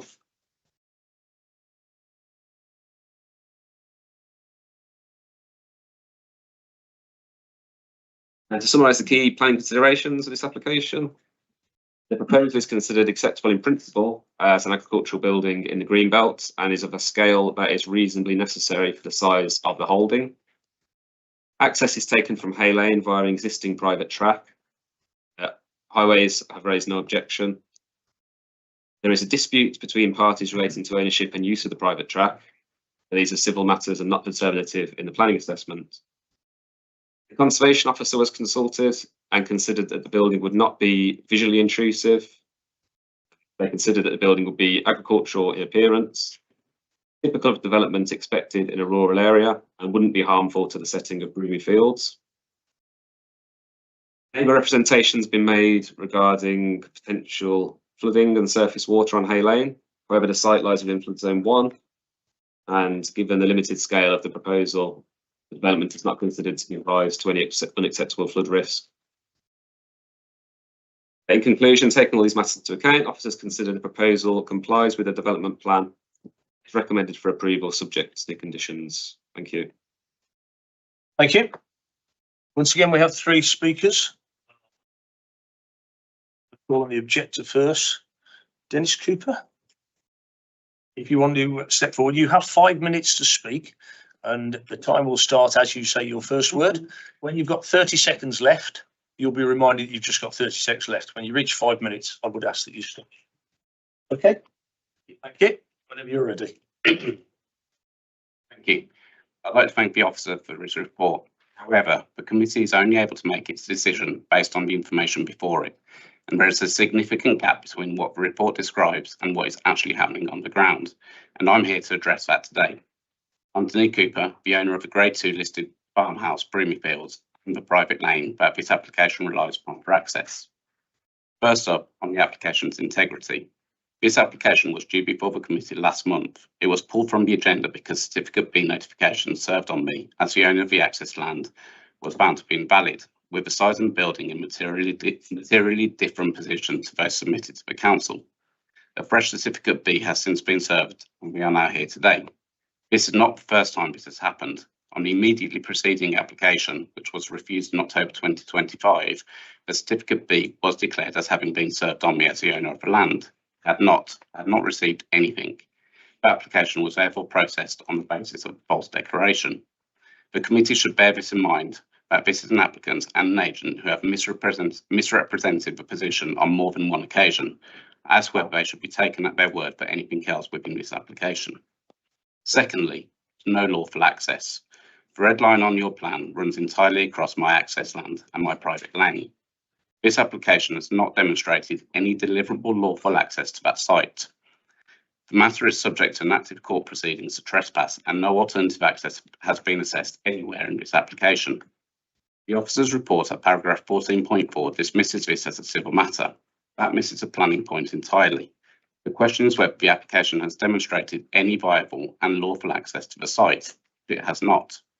As shown in photographs submitted to the portal, the applicant's own gateway suffers severe flooding due to poor land conditions, with surface water draining into the village. If this application were to be granted and the applicant attempted to use her own field for access and construction, it would cause significant additional surface water and drainage problems. Without the installation of dedicated track and drainage infrastructure across that field, none of which has been applied or assessed. Thirdly, the 80% compliance claim is clearly false. My April 2026 drone photos show 2 large barns are still standing. The unauthorised hard standing is untouched, and a new shipping container has been brought to the site since the enforcement notice was served. 10 years of non-compliance proves that any agricultural-only condition will be completely unenforceable.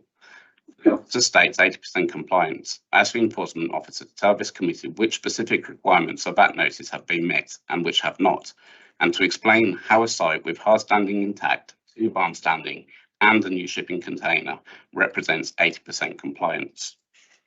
Fourth, this is not an agricultural holding. The fields are severely poached. Horses' hooves at high density have destroyed the soil structure until the land can no longer sustain livestock.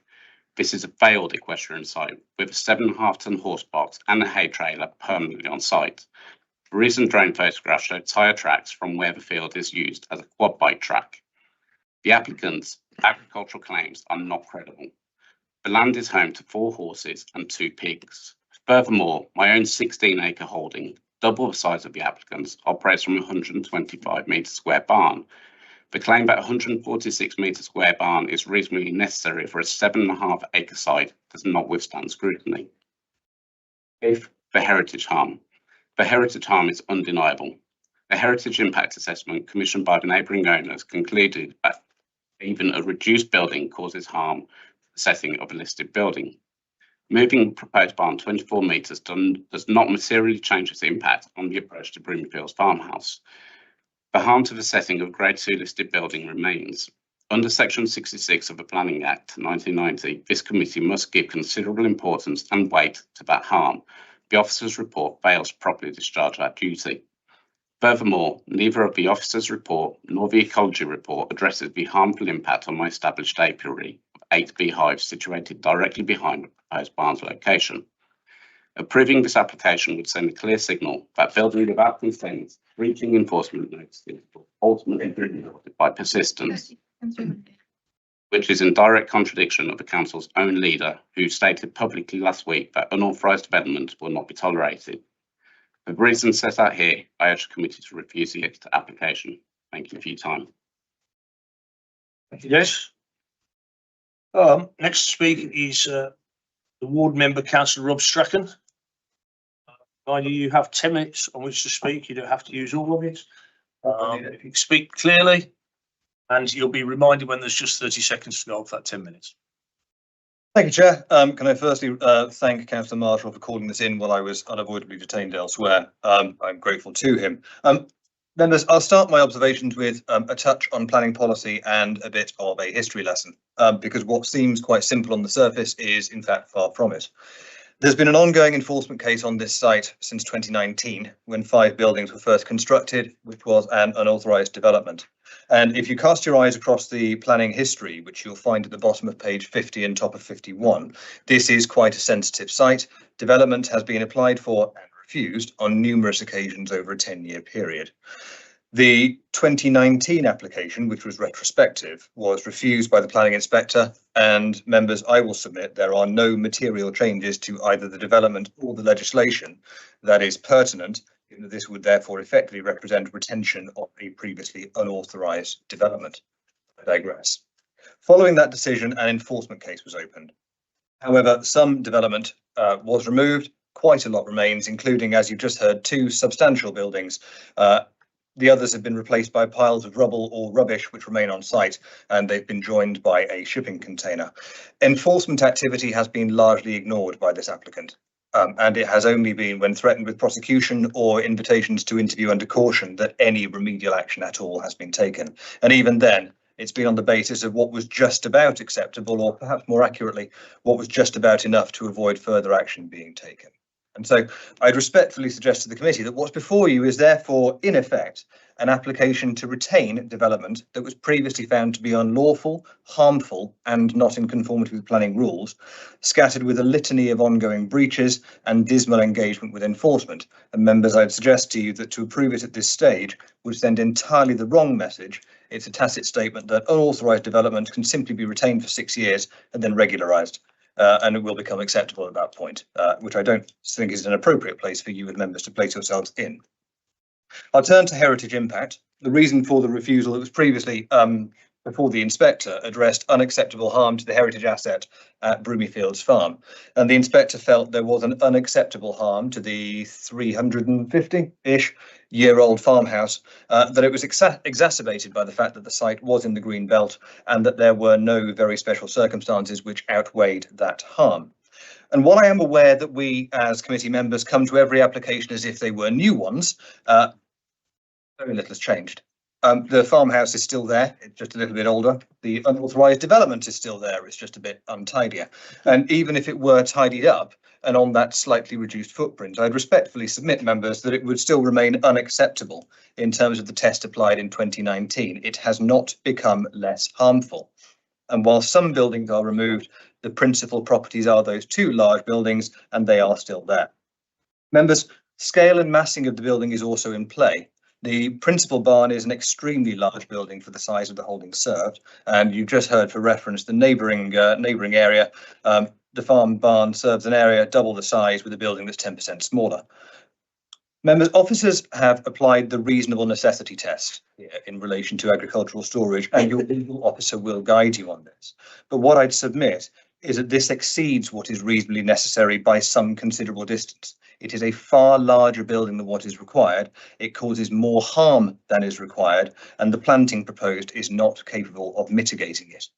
And so when I considered the planning officer's report, he does note the building has moved and there is a small reduction in size. The planning officer has said that does still have an impact on the heritage asset at Broomy Fields, although it's now acceptable. With respect, I have to disagree with him. This is a 5-metre tall block-high building placed in front of a heritage asset. Members, I'll turn to issues of residential amenity. This has been ongoing for some 6 years now, so I'd submit we could safely say we have a fair feeling for what our residents would experience if this were brought into a full and authorised use. When engaging with enforcement, I was sent the assessment by the enforcement officer that hobby farming would be considered acceptable in Longdon Green, and I don't seek to depart from that. It is a fair assessment. But what's been happening on this site to date is not hobby farming. It's included the erratic pasturing of horses, pigs and chickens on a severely overstressed area of land and poor storage of food stock for those animals, which I'd respectfully say has resulted in possibly the largest rat infestation the village has ever seen. It's also seen disruptive and aggressive racing and revving of quad bikes over the land, disturbing residents, causing significant noise nuisance and disruption to their livestock. That, members, has been as recent as the 4th of March, so well within the currency of this application's life. The erratic feeding patterns of the livestock on the site, as well as poor approach to secure fencing, has led to horses pastured there escaping on a number of occasions in search of food around the village and causing disruption to traffic. The storage of rubbish and the presence of those piles for a multi-year period has only provided very good habitat for rats, who have proliferated and some. I've been receiving complaints about rats and waste on this site for some 3 years, and I'm aware that there has been an ongoing EHO presence on the site. Members, given that use of the land over this period of time, I'd suggest the committee can have a very clear feeling of how the land may be used if the application were approved, and there is clear evidence of ongoing harm to my residents' residential amenity if it were to be approved. I'll touch very briefly on the issue of access because I'm aware that I'm a little short on time. It was reported in the papers that access to this site is directly off Hay Lane, and that is, as you've heard, incorrect. The true access to this site is through a gate which is currently flooded out and a longer private drive, leading onto the field. And due to those unrelated issues being dealt with in other places, the proposed access is being used on an unauthorised basis and is to be closed, which means that this access is unviable. And I'd respectfully submit, members, that your access assessments cannot be considered safe in those circumstances, because the access to the land is not the true access which will ultimately serve this development. And so, Chair, members, I would respectfully urge you to refuse this application based on the issues of planning policy and probity, on the unacceptable harm to Broomy Fields and to the Green Belt, and on those access reasons, as well as the scale and massing of the site. Thank you. Thank you. We have someone speaking, the applicant's agent, Dan Hughes. Dan, you've got 5 minutes from the time at which you start speaking. You'll be reminded with 30 seconds to go if you could stop speaking at 5 minutes, if that is the case. Okay, whenever you're ready. Chair, members of the Planning Committee, thank you for the opportunity to speak. I'm the agent for this application and want to take this opportunity to highlight some points in support of the proposal. Firstly, the applicant has always sought to respond positively to all requests from your officers and consultees. This has resulted in schemes detailed within the officer's report that can be found acceptable in planning terms. Additionally, there were no objections from the technical statutory consultees. As with planning applications, and as we've heard, there's an array of comments that have been provided by members of the public. Looking at the various matters identified in the comments received, it is noted the officer's report is well evidenced and detailed in responding to them. However, to clarify further on a few matters, in terms of the enforcement notice, as per the officer's report, 80% of the buildings have now been removed. I am advised that the remaining building will be removed when the building being proposed as part of this application is constructed, should the application get approved. This will provide a secure building for the owner of the site that suffered theft and various other matters, since allowing it to sort of allow to manage the land in the way that they're seeking to do. Obviously, there's been a discussion about the history of the site and its previous enforcement and the notice that sits on that site. Whilst it's still for an agricultural use and the listed building is still there, what's been proposed today is different to what was considered by the various previous appeals in terms of scale and design. In relation to the nearby listed building, as per the officer's report, the council's conservation officer is now comfortable with the proposal. As discussed from the previous application, the building has been reduced in size. In terms of drainage and the matters raised over drainage, there are no objections from the statutory consultees on drainage. Condition 5 of the suggested conditions requires a scheme for both foul and surface water to be submitted to the council prior to any commencement of development. This will ensure any concerns that the proposal will have on the site and the surrounding area from a drainage perspective can be managed acceptably. Finally, in relation to the access of the lane, whilst this is a civil matter, my client has informed me that they do have access over the land, and I believe this has been shared, has been discussed with the landowner. I advise that any disputes needs to be resolved by themselves and the owner of the lane and the legal representatives, not this planning submission. I know there's been a comment over misrepresentations, but that's never intended to be the case. A certificate was sent first time round, for whatever reason it wasn't received, and there was a query over the location plan, obviously it led to the deferral. I don't think location plan is actually needed for the certificate submission, but one was provided and it was incorrect on the old one. That was corrected and resent. And then finally, in concluding on the matter, the proposal will support the existing lawful agricultural use of the site. As per paragraph 154 of the NPPF, agricultural buildings are not inappropriate development in the Greenbelt. The building proposed is commensurate to the needs and appropriate to the agricultural holding and can be acceptable in planning terms. I know the scale has been questioned, but a lot of time has been considered and provided information provided over the machinery and equipment required by my client and the applicants. And again, having been involved in numerous agricultural buildings in various parts of the country, I've experienced buildings of this size on this type of holding in size as well. Finally, in this respect, I'm pleased to note the recommendations for approval, and I would therefore urge members to accept the recommendation. Thank you for your time. You know. Okay, if I can ask members now, wish to start. Councillor Mears? I'm concerned at the size of the building. Because this application is coming in through the planning, through normal planning, rather than through permitted development through the Town and Country Planning Act. When a farmer's got over, just tell you how many acres, over 12.35 acres, they then have a legal right to build agricultural buildings, and the maximum height of those buildings is 4 metres. And that's for an established farmer with over 12 acres. I don't think we've had confirmation of how many acres this applicant has got, but the building is even bigger than what an established farmer would be allowed under the permitted development rights. When you look at the equipment they want to store in there, you've got a Fordson tractor which doesn't have a cab, you've got trailers which are low level, and tools, a lawnmower. There's nothing on that page that warrants a building of that size. So my question is the planning team, how have they quantified what the building use is going to be? It's the mass of the building. I can't understand how the two come together. The building's too big for what's going to be stored within it. Okay. Yeah. So what I would say is that when we assessed the application, we use case law, what previous case law there is, and obviously 3.1 hectares of the overall agricultural holding was considered to be acceptable. That size of building was considered to be acceptable for that land size based on case law. So based on case law, but you have got legislation in place that case law is built on that says that that building is too big in that environment. That's the permitted development rights, is the lawful, what can be built without planning permission, can be up to that height.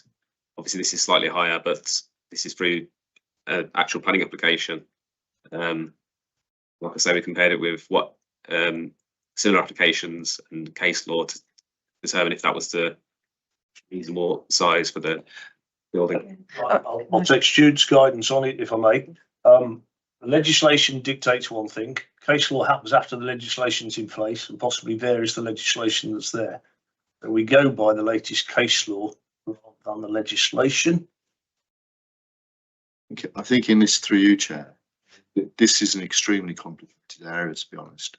And I think in this kind of situation, I think we take the permitted development rights as a starting point.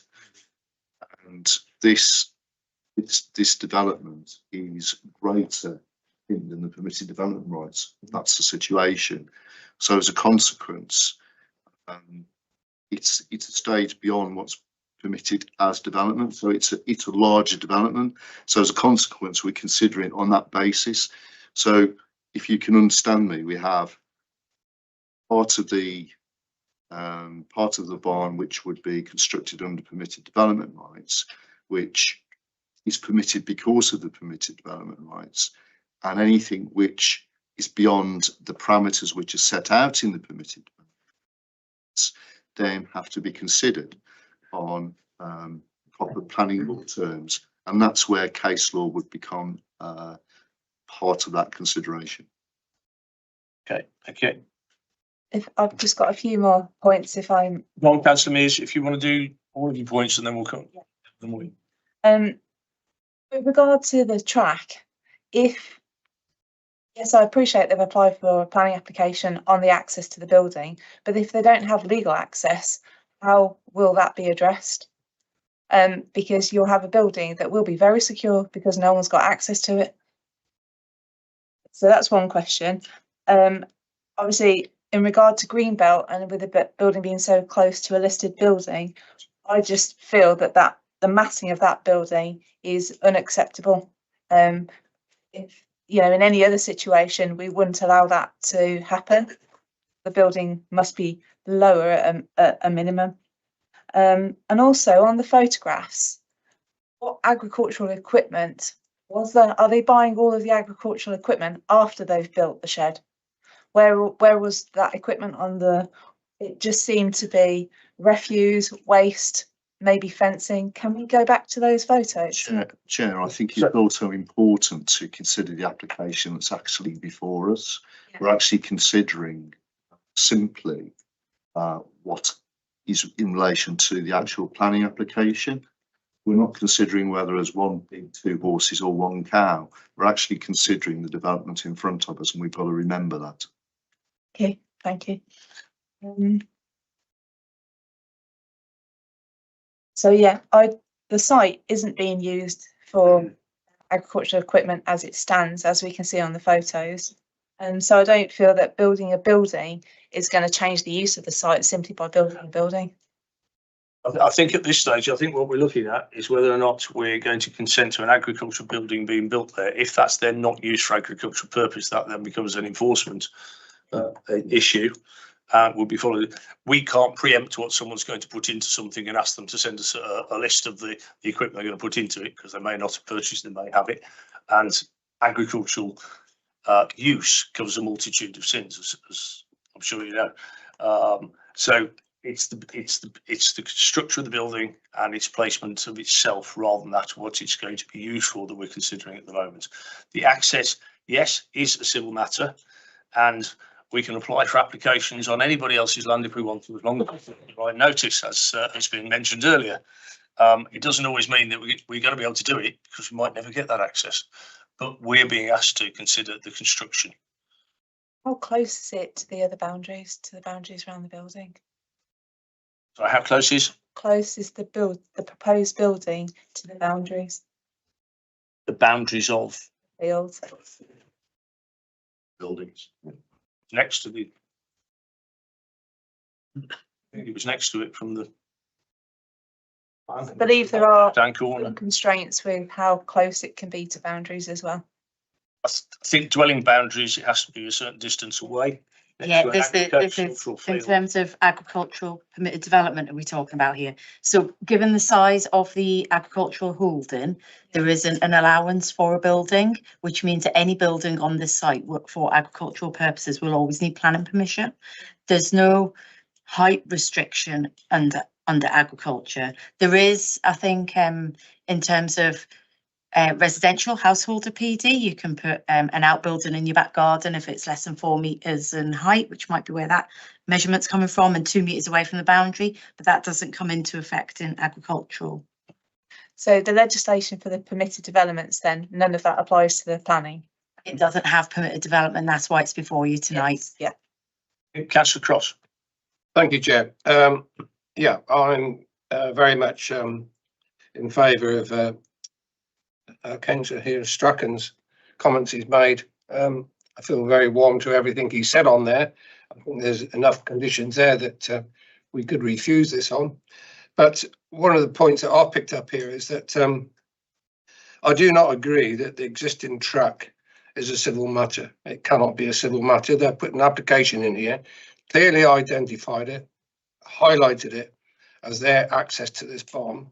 It's not within their boundary. It's clearly on the drawing, not within the boundary. Our gentleman over here said it's over his land and he's not given permission for it.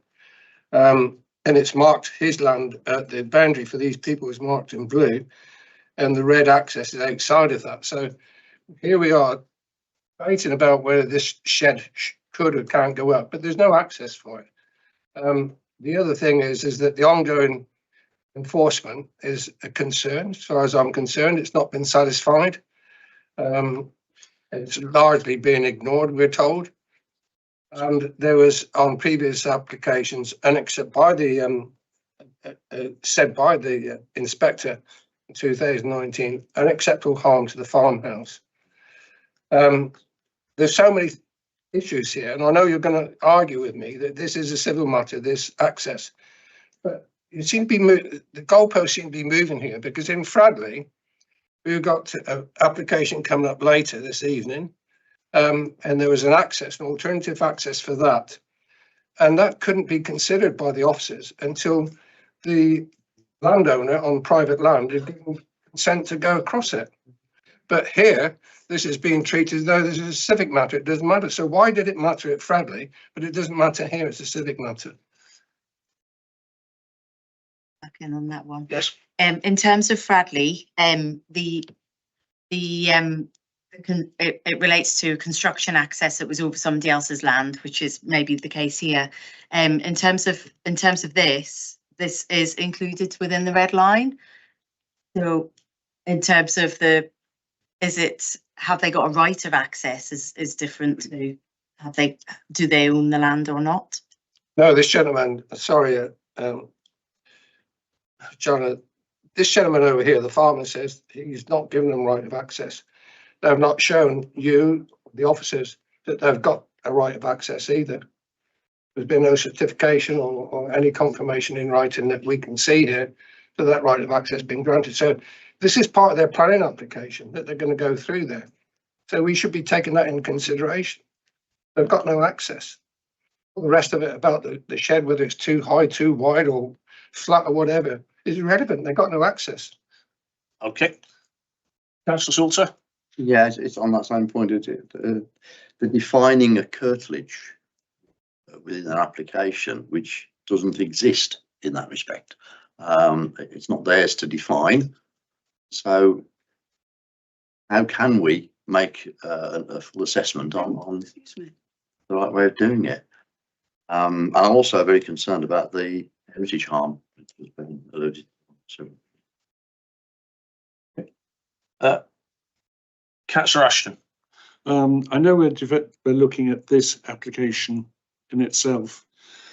I also recognise that there's a history of non-enforcement.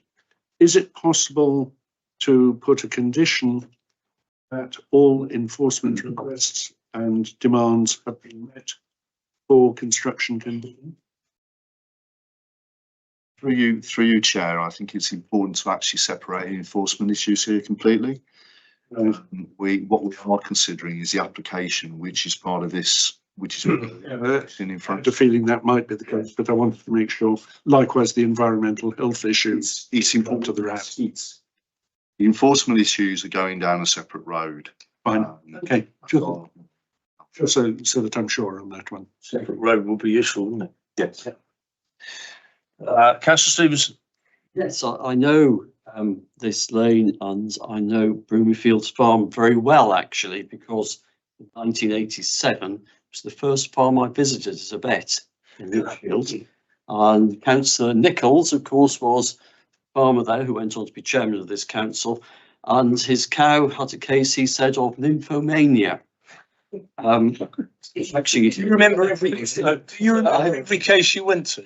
I know the farm very well, but I'll just lighten the load a little bit here. I'm very grateful to Councillor Strachan for informing me that that beautiful farmhouse is 350 years old. I wasn't aware of that, but it's certainly a beautiful location, beautiful house. And I'm concerned about the heritage impact here, which I appreciate the officer's view is that the heritage impact is minimal. However, that is clearly also a matter of opinion on, I think, for the committee to decide on. Having looked at the aerial pictures that were being supplied over the weekend, I break Tony Nichols' heart to see the state of that site today. And I am split here between wondering whether one, if I could believe that there'd be one tidy building there to replace the, I'm going to describe as a terrible mess. I don't know which way to go on this because I don't have a lot of confidence when I see that we're talking about 80% compliance with the law. I wasn't aware you could be 80% compliant with the law. You're either breaking the law or you're not. And I'm not sure whether I can go along with the idea that failure to comply is a good footing to give permission on. But I'm listening to what's been said, and I was very persuaded by Councillor Strachan's arguments, but I'm listening and I'll see which way I'll go on it. I'm going to ask Richard from Highways to come in relation to the access point. Yes, hopefully it's a point of clarity. I'm not going to give a planning view, but from a highways perspective, Staffordshire, we always insist on a red line that joins the public highway, so that we're convinced that in doing so, the applicant is putting that out in the public domain and then is required to submit notices. I don't check those, but we require that. With my experience of dealing with appeals and that kind of thing on similar sites, we don't get involved in whether permission, if granted because of our no objection, gives rights to access. It doesn't. The building could get permission because the access isn't a planning matter. So I'm used to giving evidence of that in appeals. So all I would say is the highway authorities, we recognise what's been said by the planning officer and the legal representative, that is sort of normal. The fact that the red line is on there is beneficial to us at the county, notwithstanding any comments made by neighbours, etc. Councillor Mears, you want to? Going back to the red line and the track. The previous planning application that was for the development of 70 houses included part of highways within the red line. And it was stated that we couldn't include that as it couldn't be included as part of the area for the site for development, even though the red line was drawn around it. Now that the highway, obviously the road, the 515, I think it is owned by Highways. This track here is also owned separately and not by the party putting the application in. So I would propose that they have to submit an amended application where they have their own access the other side of the hedge on their own land, and obviously that track will then cross over Greenbelt and give them access to their own building. Maybe the way forwards is to suggest that this is deferred while they amend their application to support their own access. Yeah, I propose as a proposal. Yeah. I think we have to consider the application that's in front of us at the moment. There are a number of issues that are raised, one of which is access. If that access is not owned and cannot be used by the person building the barn, yes, they put it on here as that is how they intend to do it. My understanding would be they're not allowed to use it, they can't use it. Simple as that. Therefore, the barn can't get built. If you were to suggest a deferral to coming through the gate to put their own road in, that will be a completely separate application, I think, because it would be change of use for that agricultural land to become a road in the first place. And it's not merely a case of deferring for an amendment. It would be refusal with a view to it coming in as a fresh application. Am I right? Yes. You are. I think I'd also say that the information that's put before us is that the applicant has a right of access over that land, and that's how they will get to that barn. If they can't get to that, if they can't use that right of access, then there is a problem in, They can't build in a barn. they can't build the barn, can they? If I may add another question to the back of that, there is no highways report on the submission. So we've got no confirmation that that's a safe access to that site anyway. There's a paragraph in there. That I can see, correct me if I'm wrong. There's a highways information response. Section 14. So the access and the highway safety through you, Chair, is dealt with at 14. So 14.2, highway authorities be consulted on the application, has raised no objection to it. So that's 14.2. So they're happy with the access onto the adjoining highway. Anyone else wish to speak or make a proposal in relation to this application? I've made one. Yeah, which was Councillor Mears's proposal. Second it. That's Confirm what? please, Councillor Cross, could you confirm that?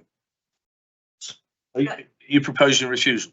Yes. And that is deferral for them to amend the application. That's not lawful. But it can't be deferred for that because that would be a completely separate application. So at this point, we're making a decision on the application in front of us, which is that we either accept or refuse. What we're making a decision on is whether or not that barn is appropriate to be built there. Whether it's appropriate size, I've heard all of the different arguments in relation to conservation area, exceeding height, green belt, heritage input, 5 metres tall.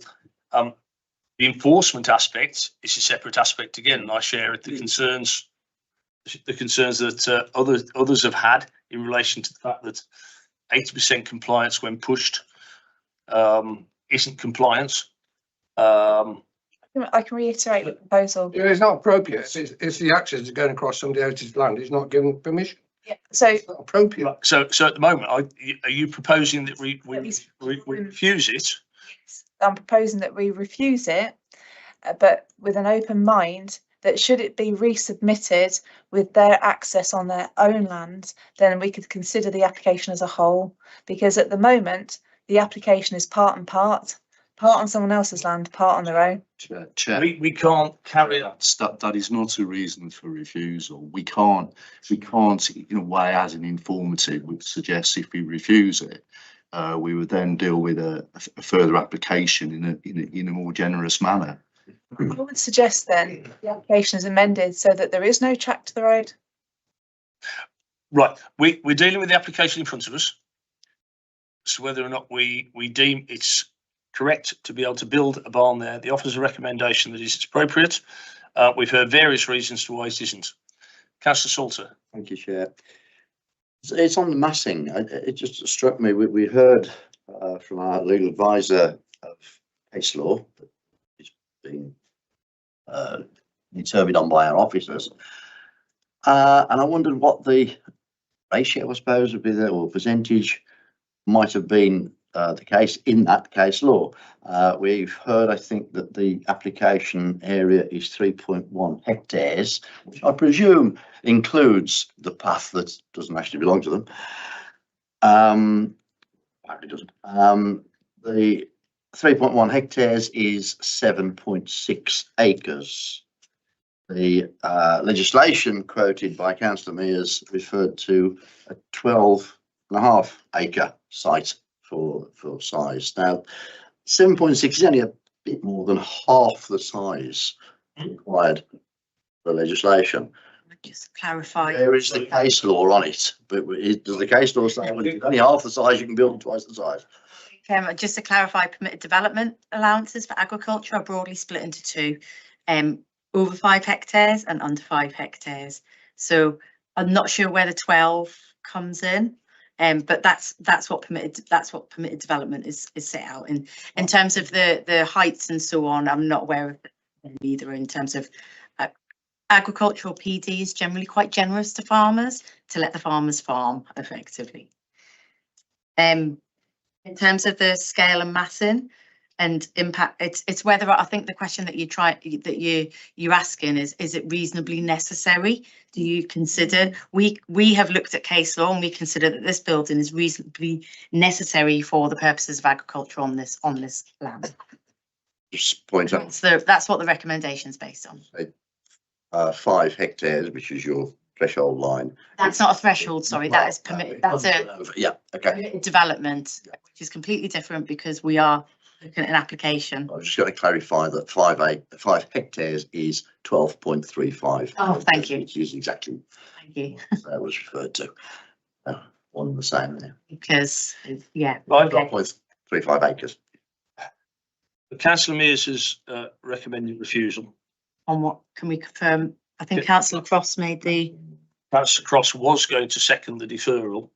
Are you now looking to? Well, I still second what Councillor Mears is proposing. Councillor Mears is. And then just to clarify, it's.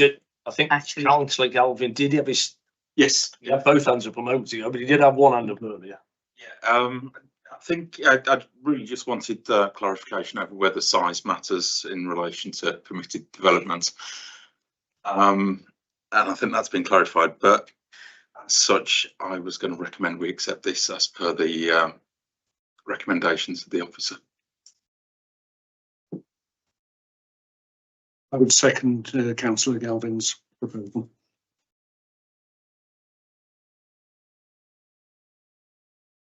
So Councillor Ashton, yes. So we've got to deal with.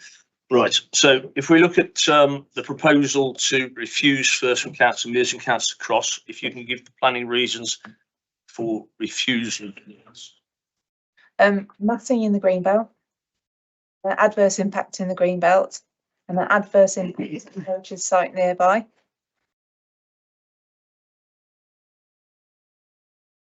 And obviously we've got other sites locally within the district we can revert to where planning has been rejected based on buildings which are smaller than that. And I can provide copies of those planning applications if need be to support this refusal.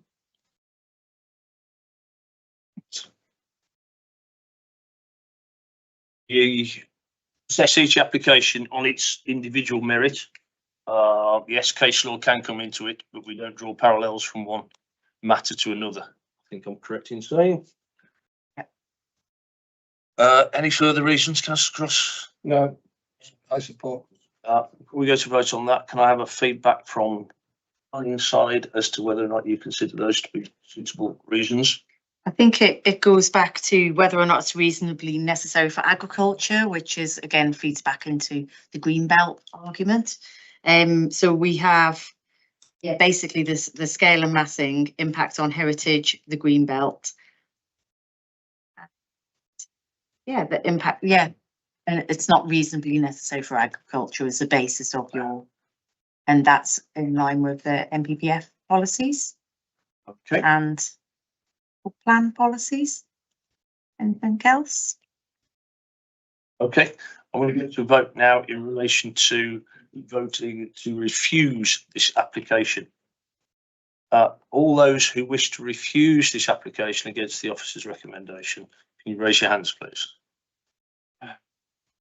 Is that 4? 4.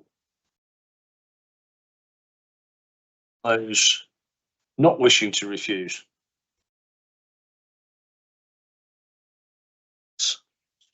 7.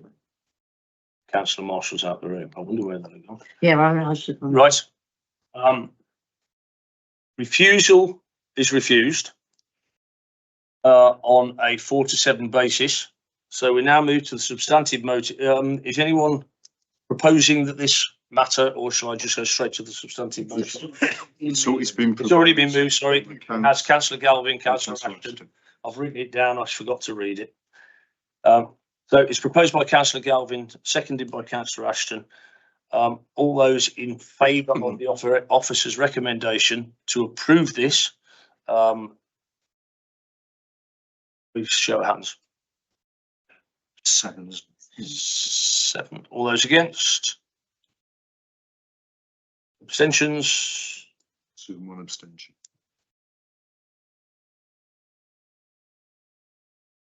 purpose of those people who are listening or watching on YouTube, that application was passed 7 votes to 3 with 1 abstention. Thank you very much to the speakers. Lively debate. Thank you for all those who contributed. Probably take a short break so that we can bring the people up for the next application being Horner Avenue.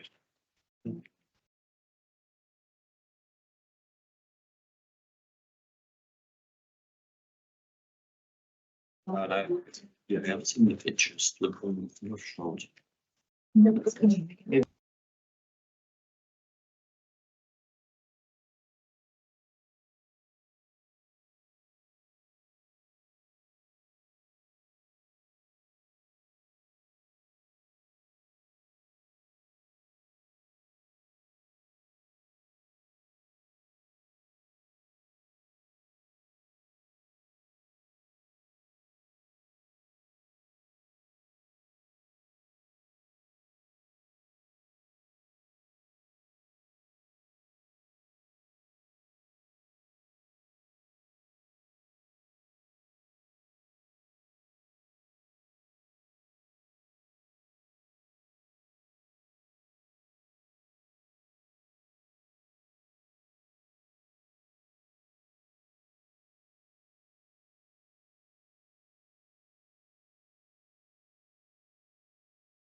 I don't understand. Yes. To those people listening on YouTube, we haven't had quite so many adverts for a long time. I do apologise, you can't get the discount, the other version without the adverts. Right, so we're moving on to the third application, which is land off Horner Avenue, very familiar to us on the committee. This is application 25/01523/FULM, section 73 application. Gillian to present, please. And then this is a section 73 application to an extant consent for the construction of 109 dwellings at Horner Avenue, Bradley. The first slide is the location plan with the residential development existing to the north and an industrial development to the south.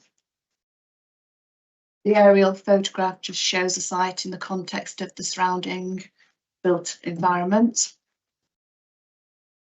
First photograph, the first one actually shows the turning head where the access to the residential development is proposed. Adjacent to that is the 51 Horner Avenue, to widen the access. Photograph 2 is just actually showing the Horner Avenue away from, back down Horner Avenue from the site. The next two photographs are actually taken from the turning head and are actually looking into the site itself. And final two photographs actually just show the site as exists. So there's several amendments sought to the application. The first is that consent is sought to actually change the timber of the development to provide 100% affordable housing. 66% of which will be social rented, which is shown in red, 34% of which will be shared ownership, which is shown in blue. It's also proposed to remove all of the garages from the development, and an additional parking space will be provided on site where the garages are being removed.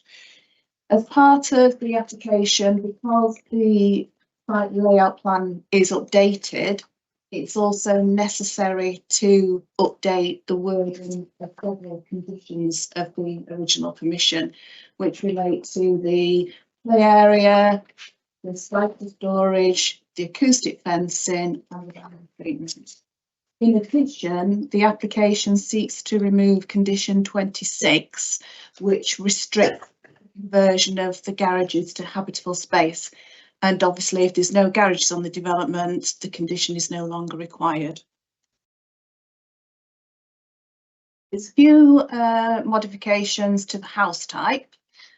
So the two house types that you see on the slide at the moment, they are the 5 largest 4-bedroomed houses, which are the Maple and the Alba. They're going to be removed from the development and replaced with 5 smaller 4-bedroom detached houses, which are the Chestnut and the Aspen. Now, these aren't new house types. These exist and these have already been granted permission. All that's going to happen is you're going to have 5 more of these on the site that was originally approved. In addition, a 2-bedroomed apartment building is going to be replaced with a 1-bedroomed apartment building. But again, the size and scale of that is exactly the same. The other modification is a change in the materials of the brick and the tiles. This is the planning considerations. The issues there are those that are raised in the report and discussed in detail. The two that I would probably point out is the fact that the principle of residential development on the site is already established and an extant consent exists. And secondly, the other matters that access to the site, the internal road layout, acoustic fencing, The size and location of the play area and public open space have all been approved. The recommendation, Chairman, is to approve the application subject to a deed of variation to the agreement. The deed of variation is primarily in relation to the affordable housing. That's right. In every other aspect, the 106 agreement remains as originally. We have three speakers again. Paul Carr to speak first. You will have 5 minutes to speak. That 5 minutes starts when you say your first word, okay? You'll get reminded with 30 seconds to go to ask you to sort of repeat. And if you're still speaking at 5 minutes, you'll be asked to stop. Okay, thank you. Okay, thank you very much. Good evening, everybody. I don't think I'm going to take 5 minutes, to be honest, such as this preposterous application yet again. 6 years we've been fighting this development, mainly through the access, through construction traffic coming through a cul-de-sac. I believe that that's now been retracked around to a different area, but that still means there's 200 plus cars coming through a minor access road through a cul-de-sac and into the village. I appreciate that has all been approved, subject to whatever conditions. What we don't get, there has been no public consultation whatsoever on this proposal for the residents at all since this new application has come in. We've had no chance to voice our opinions, and subject to our comments, we've had absolutely no involvement whatsoever with this new application. So therefore, such things such as a simple thing like a direct footpath from the proposed residential area to common lane, for some reason that has been omitted. So not only are Owner Avenue going to get the construction traffic, sorry, the access traffic, they're also going to get the public traffic, foot traffic, all the way through the cul-de-sac and into the village. The original play park has been omitted, which I believe was approved, subject to the planning inspector's approval. And also, due to lengthy discussions prior to this new application, there was a proposal for Shore Close to have a car park, which is much needed, on the corner where the access was originally going to go through. That has also been omitted for some strange reason. In terms of contributions, there's no SIL contributions anymore to the village community due to this application. There's no financial contributions for the doctor's surgery to cope even with the further increased patients that are going to be needed there. We all believe that our surgery is over capacity now. And so therefore it's ludicrous from the start. When you concentrate social housing, I think you believe there's 100 social affordable housing in this area, you therefore attract more crime. The national statistics say there's 70% more theft, 40% more criminal damage, and 50% more burglaries when you concentrate affordable housing in one area. This can only be described for the residents as a ghetto with a 5-metre acoustic perimeter fence, not only for the residents that's leading up to it, but for the people who are actually going to live there. We can't believe that once the inspectors have approved a certain development, that you can suddenly change it into a complete 100% affordable housing, which only is going to increase, like I say, burglaries, theft. And that's not me, that's national statistics that say that. So that's basically concludes what I've got to say. I know I haven't used my 5 minutes, but I don't think I need to say any more than that, because we've had 6 years of this, and yet again, you know, we're kicking the can down the road, but that can's now turned rusty, because it's even worse than when we rejected it in the first place. Thank you very much, Paul. Thank you. For the ward member, Councillor Stevenson, who you have 10 minutes in which you can present. You'll have a reminder with 30 seconds to go, and your time starts when you start to speak. Thanks very much, Mr. Chairman. I'm sorry to be taking the committee's time yet again, but I did believe these amendments deserved public scrutiny by the committee.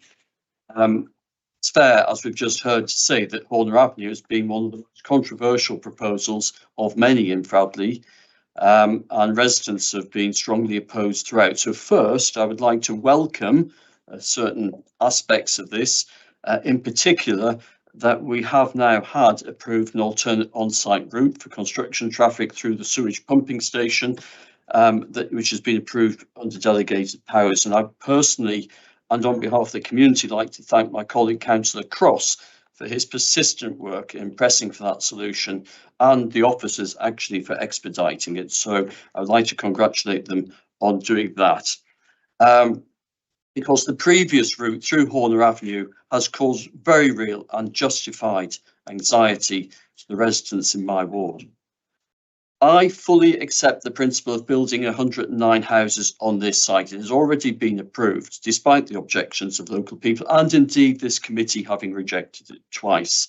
But I have concerns which are of a slightly different nature about what is currently proposed. And I'd like to think we could actually get a better scheme here, something that we could actually be proud of, rather than something I'm sure we're going to be walking around in 10 years' time and people are going to say, who on earth approved that? This is a Section 73 application now, so it's not about approving building or not, but the scheme that has been proposed for you now is not an improved scheme, it's a diminished one. It's not a scheme shaped by better planning, better design, or better placemaking, but quite simply by economics. In plain English, by value engineering. We have the removal of 23 garages to replace by sheds. We have the 4 larger bedroomed houses, as has just been described, being replaced by small 4-bedroomed houses. Units 82 to 85 become 1-bedroom flats. No one could describe these as improvements. They are a reduction in quality, amenity, sustainability. And we have to be candid with ourselves about what is happening here. The applicant's own case is that they're doing it for economic reasons. They have decided, I think wisely, that open market homes are simply not viable on this site. That is not actually a planning argument. It's a commercial argument. It is no doubt a very honest argument, but it should tell us something very important about the Horner Avenue development. This is not regarded as an attractive or viable place for people to buy open market housing. You need to think very carefully indeed before deciding what is acceptable to put there and how we should be concentrating smaller affordable units and flats in an area that no one apparently wants to buy a house. So I would, if you could bring the site layout back up, please. I'd ask members to look very carefully at the site layout plan, which was lodged on the planning application website on the 23rd of December. It wasn't in the agenda pack, but I'm very grateful to the fact it was shown earlier. And I think this is highly relevant. The Housing Strategy Officer says at paragraph 8.3 on page 73 that there should be, and I quote, distribution across the site and pepper potting of units to avoid large clusters of one type of tenure. I might add the same principle is repeated later in your agenda in relation to the Whittington application, where affordable housing is said to need to be indistinguishable from open market housing and dispersed across the site to create mixed and sustainable communities. That's at paragraph 17.4 on page 116. The people of Fradley, I would contend, are entitled to expect what applies in Whittington should be applied equally and fairly in Fradley, and that is not what is proposed here.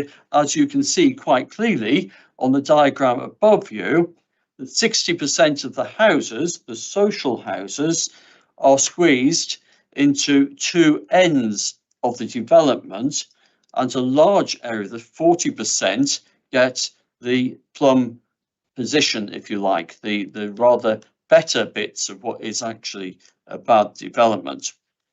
I would contend this is the very opposite of the balanced and integrated approach which this council rightly seeks elsewhere. And by the very nature of the site itself, I think this is particularly sensitive. You're going to have people living here, bounded on the lower side above you by a 5-metre high acoustic fence, and to the left-hand side by a 5-metre high acoustic fence.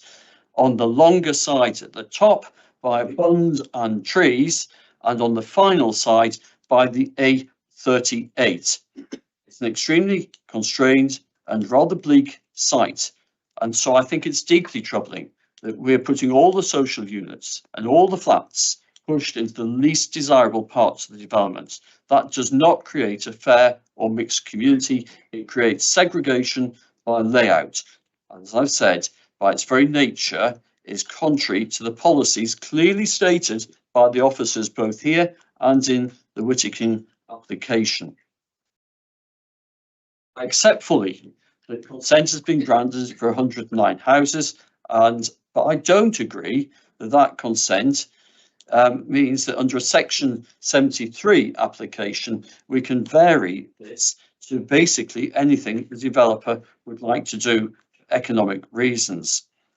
I'm not actually asking you to reject this application tonight. I do think it could be deferred for substantial reworking of the layout, which should be driven by the needs of the people who are going to live there, so that this can be a sustainable development. Layout matters, tenure mix matters, that's in our policies.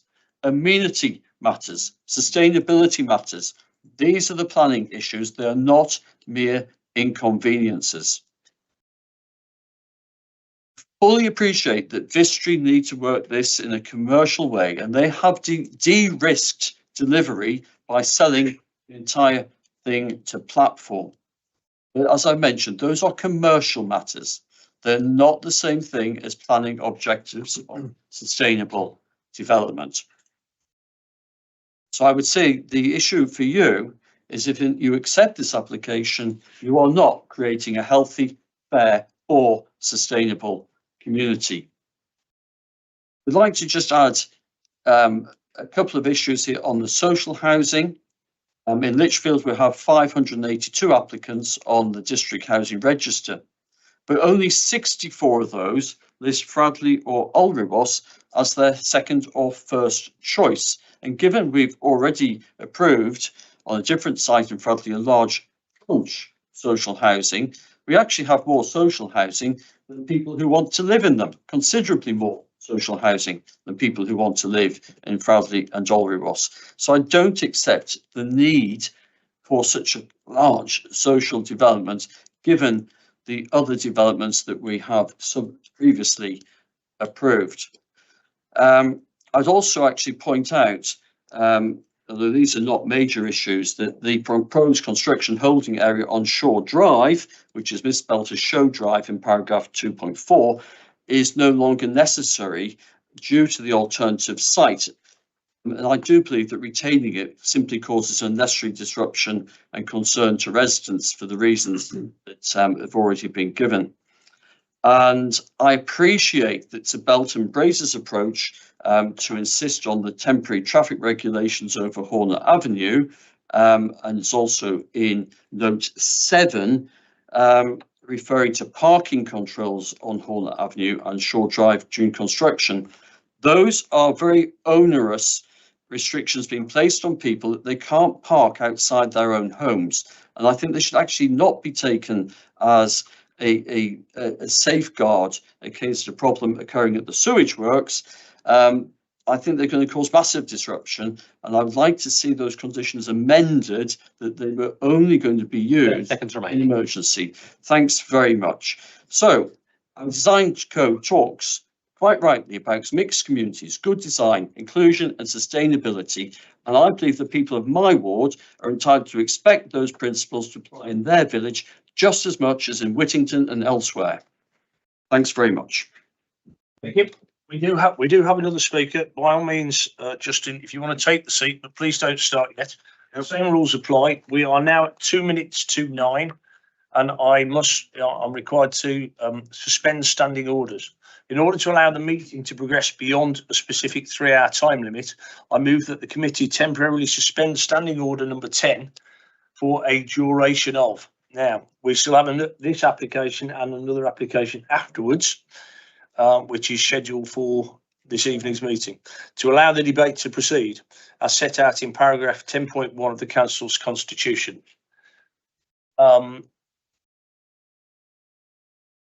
If we are to hear both applications, we're probably looking at another hour and a half. If we're to hear this application, we're probably looking at another 40 minutes, I would have thought, at the outside. Are people prepared to stay for the hour and a half? Can I just ask quick, if there are people that do need to leave, but we were still quorum, could we continue with a diminished committee? If you were still quorum, yes. If we're still quorum. So if there are people that do need to go, Councillor Salter. I ask, do we have public waiting to come up for these? I believe there are 3 speakers. The 3 people who are due. Speakers, no members of the public that we would. 2 speakers. Speakers for the next application. And Councillor Holland. Councillor Holland. Was there 3? 3 speakers. But no members of the public waiting downstairs. No further members of the public outside. Members. They haven't sat here all evening. So, but. Yeah, could I make a comment, please? That I have mentioned this months ago, that I don't think it's appropriate when we've got 4 major things that we're coming up to 9 o'clock, the end of the day. A lot of people will not have eaten, and I think it's not really appropriate and fair to the other 2 that we've got to hear, because people are getting tired. So I've got a problem there. I'm prepared to stay myself, but I do think that we need to consider in future that we don't have 4 major applications in one go on here. If we have to have another meeting, then we have to have another meeting. But I don't think we're being fair to either the public or to the councillors themselves or to the officers. On that basis, I'm going to propose that we sit for another 40 minutes to hear this particular application, and that we defer the further application to the next hearing. I can only apologise to those people who've been here for the evening waiting for this to happen. I did mention to Councillor Holland earlier today it was likely to happen because of the size of the application that we had in front of us, but I didn't pass that on to the other 2 speakers, so my apologies on that. You should have phoned me.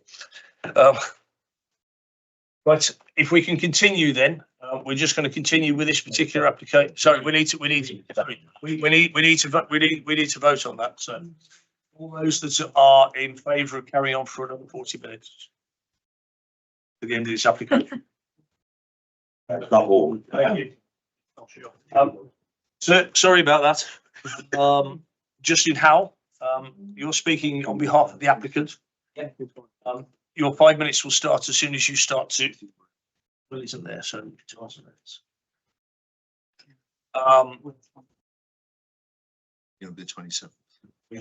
2 weeks to that. Well, may start. Okay. Thank you and good evening, everyone. My name is Justin Howell, Planning and Design Director at Vistry, who are the applicants for the scheme. Vistry, by way of introduction, are a leading partnership house builder in the UK. And it is our intention to deliver the site in front of you in partnership with Platform Housing Group, who are a leading provider of affordable housing in the Midlands. As you've already heard, the site benefits from full planning permission granted in September 2025 via appeal. The current proposals seek to amend the approved scheme as follows. As part of a separate application, amend the construction access to the southwest of the site via the Severn Trent land. Bring forward the scheme for affordable housing, which includes both shared ownership and social rent product. The shared ownership product is a product which allows people to get on the housing ladder and eventually become homeowners. Removal of garages and some changes to some materials due to some supply chain availability. I understand from what's been said before that the main source of local concern is around 100% delivery of an affordable scheme. It's key to note here that there are 2 affordable tenures. It's not one 10-year scheme. There is shared ownership on there, which, as I've just mentioned, provides a route to home ownership. So over a period of time, those plots will become owner occupied. Lichfield local planning policy has set a minimum affordable housing requirement, but not a maximum. The evidence-based housing needs assessment identifies an acute need for affordable housing in Lichfield. This is households who are unable to buy or rent, and we believe this justifies the twin tenure approach of rented and shared ownership product on the site. In this context, the delivery of affordable homes should be a substantial weight in the decision-making process and overall planning balance. It's important to note that the number of units and layout, as you've already heard, are unchanged, and the scheme largely remains the same. This acts as a fallback position, which is also a key consideration in your decision-making process. I therefore endorse the position set out in the officer's report, which recommends approval. Thank you very much. You just did.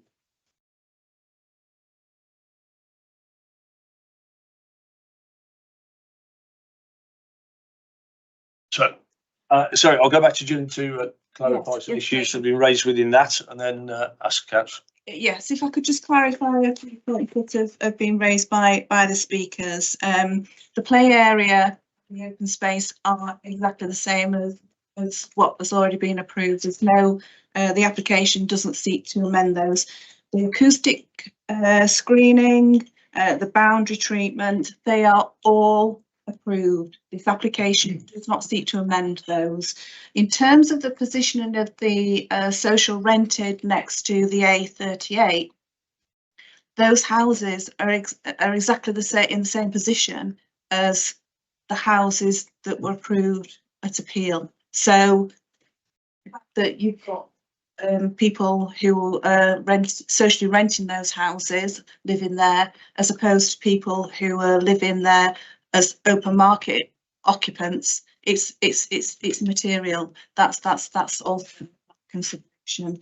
The other thing is, in terms of the reduction in the houses to provide more of the smaller 4-bedroomed houses, again, these are all approved house types. No new house types proposed. The only change is the removal of the 5 larger detached houses, and you're talking about 5 houses. Everything else is as already approved. Thanks, Ashton.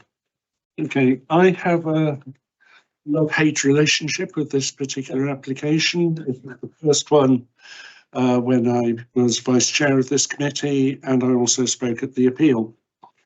So I've got a few things to say. Firstly, I am delighted that the construction issues have been resolved. I am very pleased to hear that. Now, taking up a point that has been made earlier by Councillor Stevenson about the housing mix. Yes, this is in the design code, which is a statutory document. Under the suburban, what have I got down here, 6.3, new housing should provide a mix of housing sizes and tenures. Well, you could argue that the shared ownership and the social are a mix of tenures. However, it does say quite clearly, all new housing must be built as tenure blind. That is obviously not the case. As soon as you enter that area, you are in an affordable housing area. And it looks as though there is a very definite distinction to be made between social housing and shared ownership housing. So this may be in contravention of the design code. Another point I'd like to make is that although the number of buildings is the same, 109, there is an increase in the number of households, simply because the number of 3 bedrooms have become 2 bedrooms, the number of 2 bedrooms have become 1 bedroom flats. meaning, and the 5-bedroom houses have been eliminated. Therefore, we have more households. Whether that means more traffic or not is debatable, but there are more people, more households there in any case. I do not believe that this is tenure blind, and I regard paragraph 1411 of the report on page 80 fantasy. It says that it cannot be argued that the development would be physically and socially disconnected from the wider village. There is one vehicle entrance to this. Of course, it's disconnected from the rest of the village. And as I say, the site is adjacent to an established residential area, and the future occupants of the site would likely consider themselves to be part of that community. Well, separated by front, as just been said, and separated by one choke point for the vehicle access. Sorry, I regard that as pure fantasy. It's an enclave. I don't want to use the G word, which was used earlier, but it is an enclave of a particular type of housing. And that goes against officers' recommendations in other applications. It goes against our own design code. And I really do not feel that it can be supported in its present state. Thank you. Thank you. Could I just come back on a couple of points, please, Chairman? The access has been approved. There's no change to the access, so it wouldn't be possible to resist the application because that is not my point. My point is that we are creating a very separated society there. If the houses had been or if there'd been a more appropriate mix of affordable and non-affordable housing, then I don't think you would have this distinction. As it is, you are cutting off a large portion of society, I think, by doing this. That's my feeling. I can just say, Chair, the house types are exactly the same as was previously approved.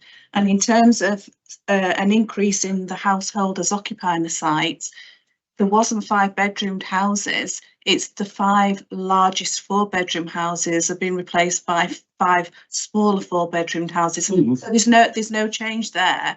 And in terms of the apartment buildings, the application seeks a removal of a 2-bedroomed apartment block and replacing that with a 1-bedroomed apartment block. So there's less people. Mathematically, there are less people, but the same number of accommodations. It does reduce in sizes for the 4-bedroom houses, and it does reduce the number of 3-bed. The number of single beds has doubled. That's right. But the number of people reduces. Yeah, the total number of anyway. It's tricky. I mean, we all took a stance on this twice before. It went away and it was approved by the inspectorate. The mix of houses, I think we need to be careful in how we stereotype people who are aspirational and want to have shared ownership of housing. Estates do exist, trying to bring this aspirational element in for key workers and people who can't get onto the property ladder. The mix of housing or the design is pretty much the same as it was. It is the first time round. What's happened is that the market houses are still market houses, but they're under a shared ownership, and people can pay 100% or they can buy 20% or 40%. So it gives a larger market to open up. Sorry, I've got Councillor Salter. Thank you. I just wanted to clarify, are we considering these various changes, the construction access, the 100% affordability, etc., removal of garages and all the other points, are we to consider them en bloc, or can we select items within that we do approve of and others that do? I think the aspects that we're looking at primarily is the variation to make it 100% affordable, which was. There are other factors to this. I mean, the construction point, etc. Great. There's concern about the change of types of materials used from residents, colours of roofing, etc. Now, all of these bills should be taken on merit individually, rather than just say the whole thing is approved or not. Certainly we can debate it then. I think on the balance, we've got to decide on whether or not we approve it as a whole, because it's coming as one application. It has to be considered as one application. So different conditions. We can't pick and choose. in relation to the. Sorry, Chair. In relation to the materials, actually, whilst the materials in terms of the tiles were, the material plan was a plan that was approved on the list of conditions, the inspector actually put a further condition on, which in effect superseded that, because the inspector said they had to be submitted for our approval. So strictly speaking, I think you could argue that technically the materials shouldn't really form part of the section 73, although they are part of the application that they submitted. But in effect, there's a separate condition which requires those materials to be submitted. But within the report, am I right in saying But on they're the absolutely quality of fine, that's materials right. being Yeah. proposed, they're the same quality That's right, as yeah, those they're looking to absolutely. replace? Concerns about colour though, aren't there? I think Colours and things like that. very, very similar.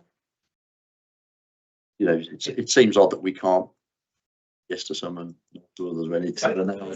They're all on conditions. It's a condition to secure the materials as set out by the inspector. It was given us the say so in respect of what can be used or can't be used. Well, it's no. No, because he said that certain materials were acceptable, but then he superseded that. He kind of went up one step further and said, developer, you've got to submit the materials. But what we're saying, that hasn't changed. That hasn't changed. We're still. But if the inspector has said to the developer, you have got to submit your material choice for approval by council. Yeah, but you can't do that separately to everything else. Discharge of conditions, so that would normally be done under delegated authority. We can't separate. But it's a condition and we've been asked to decide on it. Complicated. Okay, Councillor Galvin. Yeah, I just want to make the point. I'm aware of some research from Nottingham Trent University that says there's 40% increase of crime in social housing, but actually people are 40% more likely to be victims of crime and not committing those crimes. So I want to add that someone that grew up in social housing, who's not done too bad, not all bad, but grew up like that. I think there's desperate need for affordable housing. This is affordable housing. This is shared ownership, and so I propose we accept this as, and we agree with the officers. Councillor Cross. Thank you, Chair. I'd just like to take you a little bit further back on this. I may be doing the wrong thing, but I'm going to do it anyway. The original consultation here with in the days of Bovis finalised on the 5th of June 2020. And in that proposal, it included for a pedestrian link to Common Lane, which is now gone, it's disappeared. Additional parking for Ward Close, which is the exit, emergency exit. Well, that's disappeared and that's gone. And there was additional public open space. That's disappeared as well. I've spoken to Vistry about this. This is what Bovis had agreed to do. And Bovis sold out to Vistry, and Vistry has sold out to this housing association. These things have gone out since Bovis was out of the frame here. And I've spoken to Vistry about them, and they've said, oh no, we can include that. Why has it not been included here? It's always been there since 2020. It's always been there as a proposal. And also the corner of Shore Close, where they're going to have their holding area, or if they access Horner Avenue, which I hope they won't, because I've had long conversations with Vistry and we have agreed, and the officers has now approved it and informed them in writing it's approved to have the alternative access, which is going through the pumping station. So I'm pleased about that. But that holding area will still remain as a holding area in case something goes wrong with the pumping station. They still got to use the original access. But it was always been agreed that when they'd finished with the holding area, that would be turned into a car park for the occupiers of Short Close, because Bovis built Short Close, and you find it difficult to walk down there of an evening or weekend, let alone drive down. And that's always been kept, always been earmarked as a community facility for a doctor's surgery or something of that nature. So that should be turned into a car park, and they've agreed with it. And I'd like to see Vistry now put pen to paper and show us what they've agreed to do and what was originally agreed to be done in the days of Bovis. I'd like to see that on a drawing, because we're not seeing it on a drawing, and I just fear it will never happen until we do. Just in relation to what's approved by the inspector, ask the officers if they're able to clarify whether those things mentioned were what were approved and therefore outside the scope of any variations we might make today. So anything that was on the original inspector's application, whether it be car parking or footpath or other bits, are still part of that original application. We're simply looking at the housing type and the mix of housing. Absolutely. And the footpath might have been something that was discussed some years ago, but unfortunately it didn't form part of the application that was allowed on a. No, it's been discussed with me with Vistry and they've agreed to do it. Why aren't they showing it on some of these applications? But that's a separate, that's a completely separate That's matter. different. That's not within completely this- separate matter. this It's not planning part of this application. application. No, it's not this planning application, but when are we going to see it? And we cannot request it as part of this application. It's beyond the scope of the consent. In terms of the holding area, that is still required, because whilst consent is being granted for the alternative access of construction vehicle common lane, in the event that that relationship breaks down with Severn Trent Water, which we would hope doesn't, but if it does, then construction traffic has to go through the original route through Horner Avenue, and that being the case, that holding area needs to remain there in that eventuality. Councillor Stevenson. Yeah, sorry, can I just come in there? Something I'd like to, you've not been with us very long, have you? Something I'd like to just inform you, that footpath pedestrian link was partly built by Lichfield District Council about 18 years ago, and it was never completed by Bovis, and that's why Bovis agreed to put it in this time, and Vistry should have taken that on board and continue with it. My conversations with Vistry outlining that to them, they've agreed to do it, and all I'm saying is, can we see an application come in for that then, if it's not part of this? Because we just want some assurance that this is actually going to happen. Yeah, if Right, I but just that- come in there, that would have to be a separate application, councillor. I'm asking, and the man's just shook his head. There we go. Yeah, the bit that councillor Cross is referring to is sort of in between the two. There's two separate red lines here, so that would be a separate application. That's a separate discussion with Vistry that Which will also include bands at which your colleague told me you couldn't do because that was owned by Evans and Evans. But I've spoken to directors at Evans and Evans, and they sold that to Bovis. Vistry took over about 3 years ago. So you can do that. That was in the original plan. It's in this document here. Right, Councillor Cross, we've moved outside of the scope of this particular application. You've made some very valid points. I think you've got your point across. No, I'm not finished. The other thing that's upsetting the residents here is that these things have been taken out. We'd like to see it come back in because the CIO, the Community Infrastructure Levy payment, was going to be 430,000. And part of that would have come to the parish council. They won't be getting that now. So we just feel that we've lost that, and we've lost these other bits and pieces I've been talking about. We know we can't get the CIO back because they don't do that with these type of housing. We do want to see these other bits bits and pieces brought back in, which was original, an agreement going right back 5-6 years ago. In relation to seal money, that is not paid on affordable housing. I understand your concerns. You've made your point very clear to the developers there. Anyone else wish to comment, or happy to move on? Councillor Evans.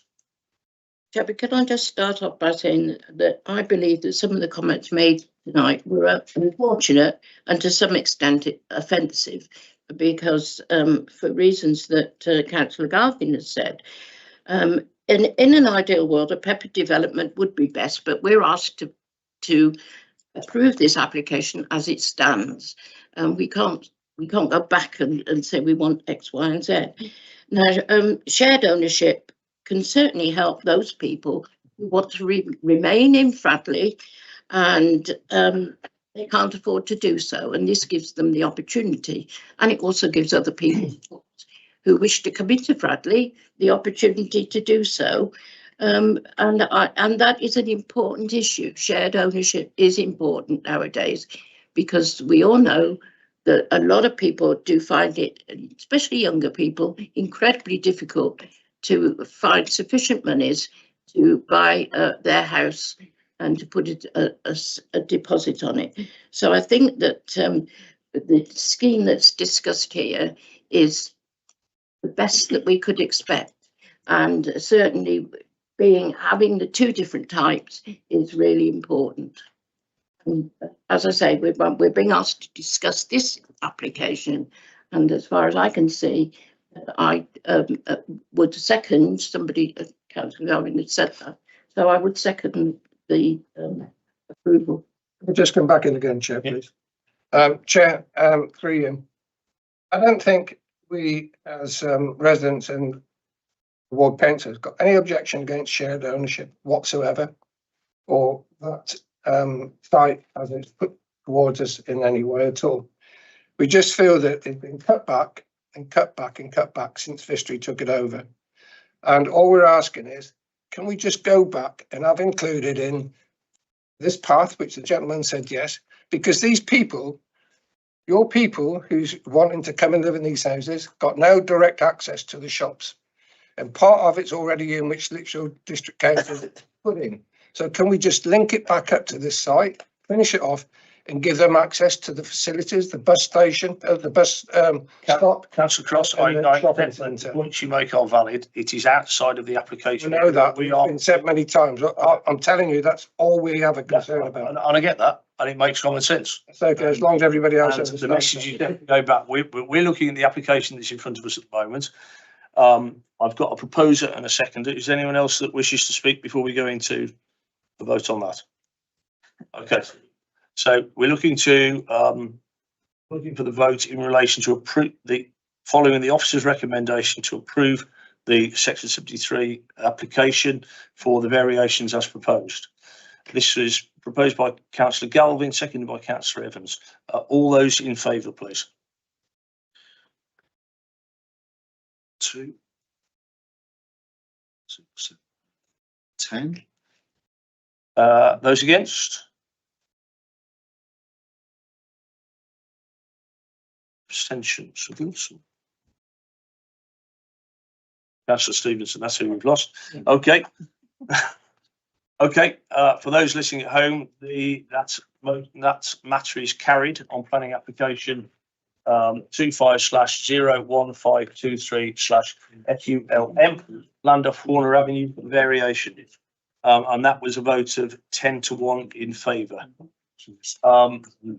My apologies to anyone who was hanging on to hear the Whittington application. It is now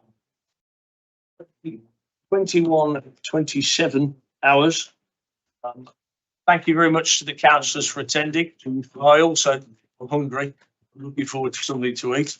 I do appreciate the fact that the commitment you all put in. 6 o'clock is a really awkward time to start it. So I'm concluding the meeting.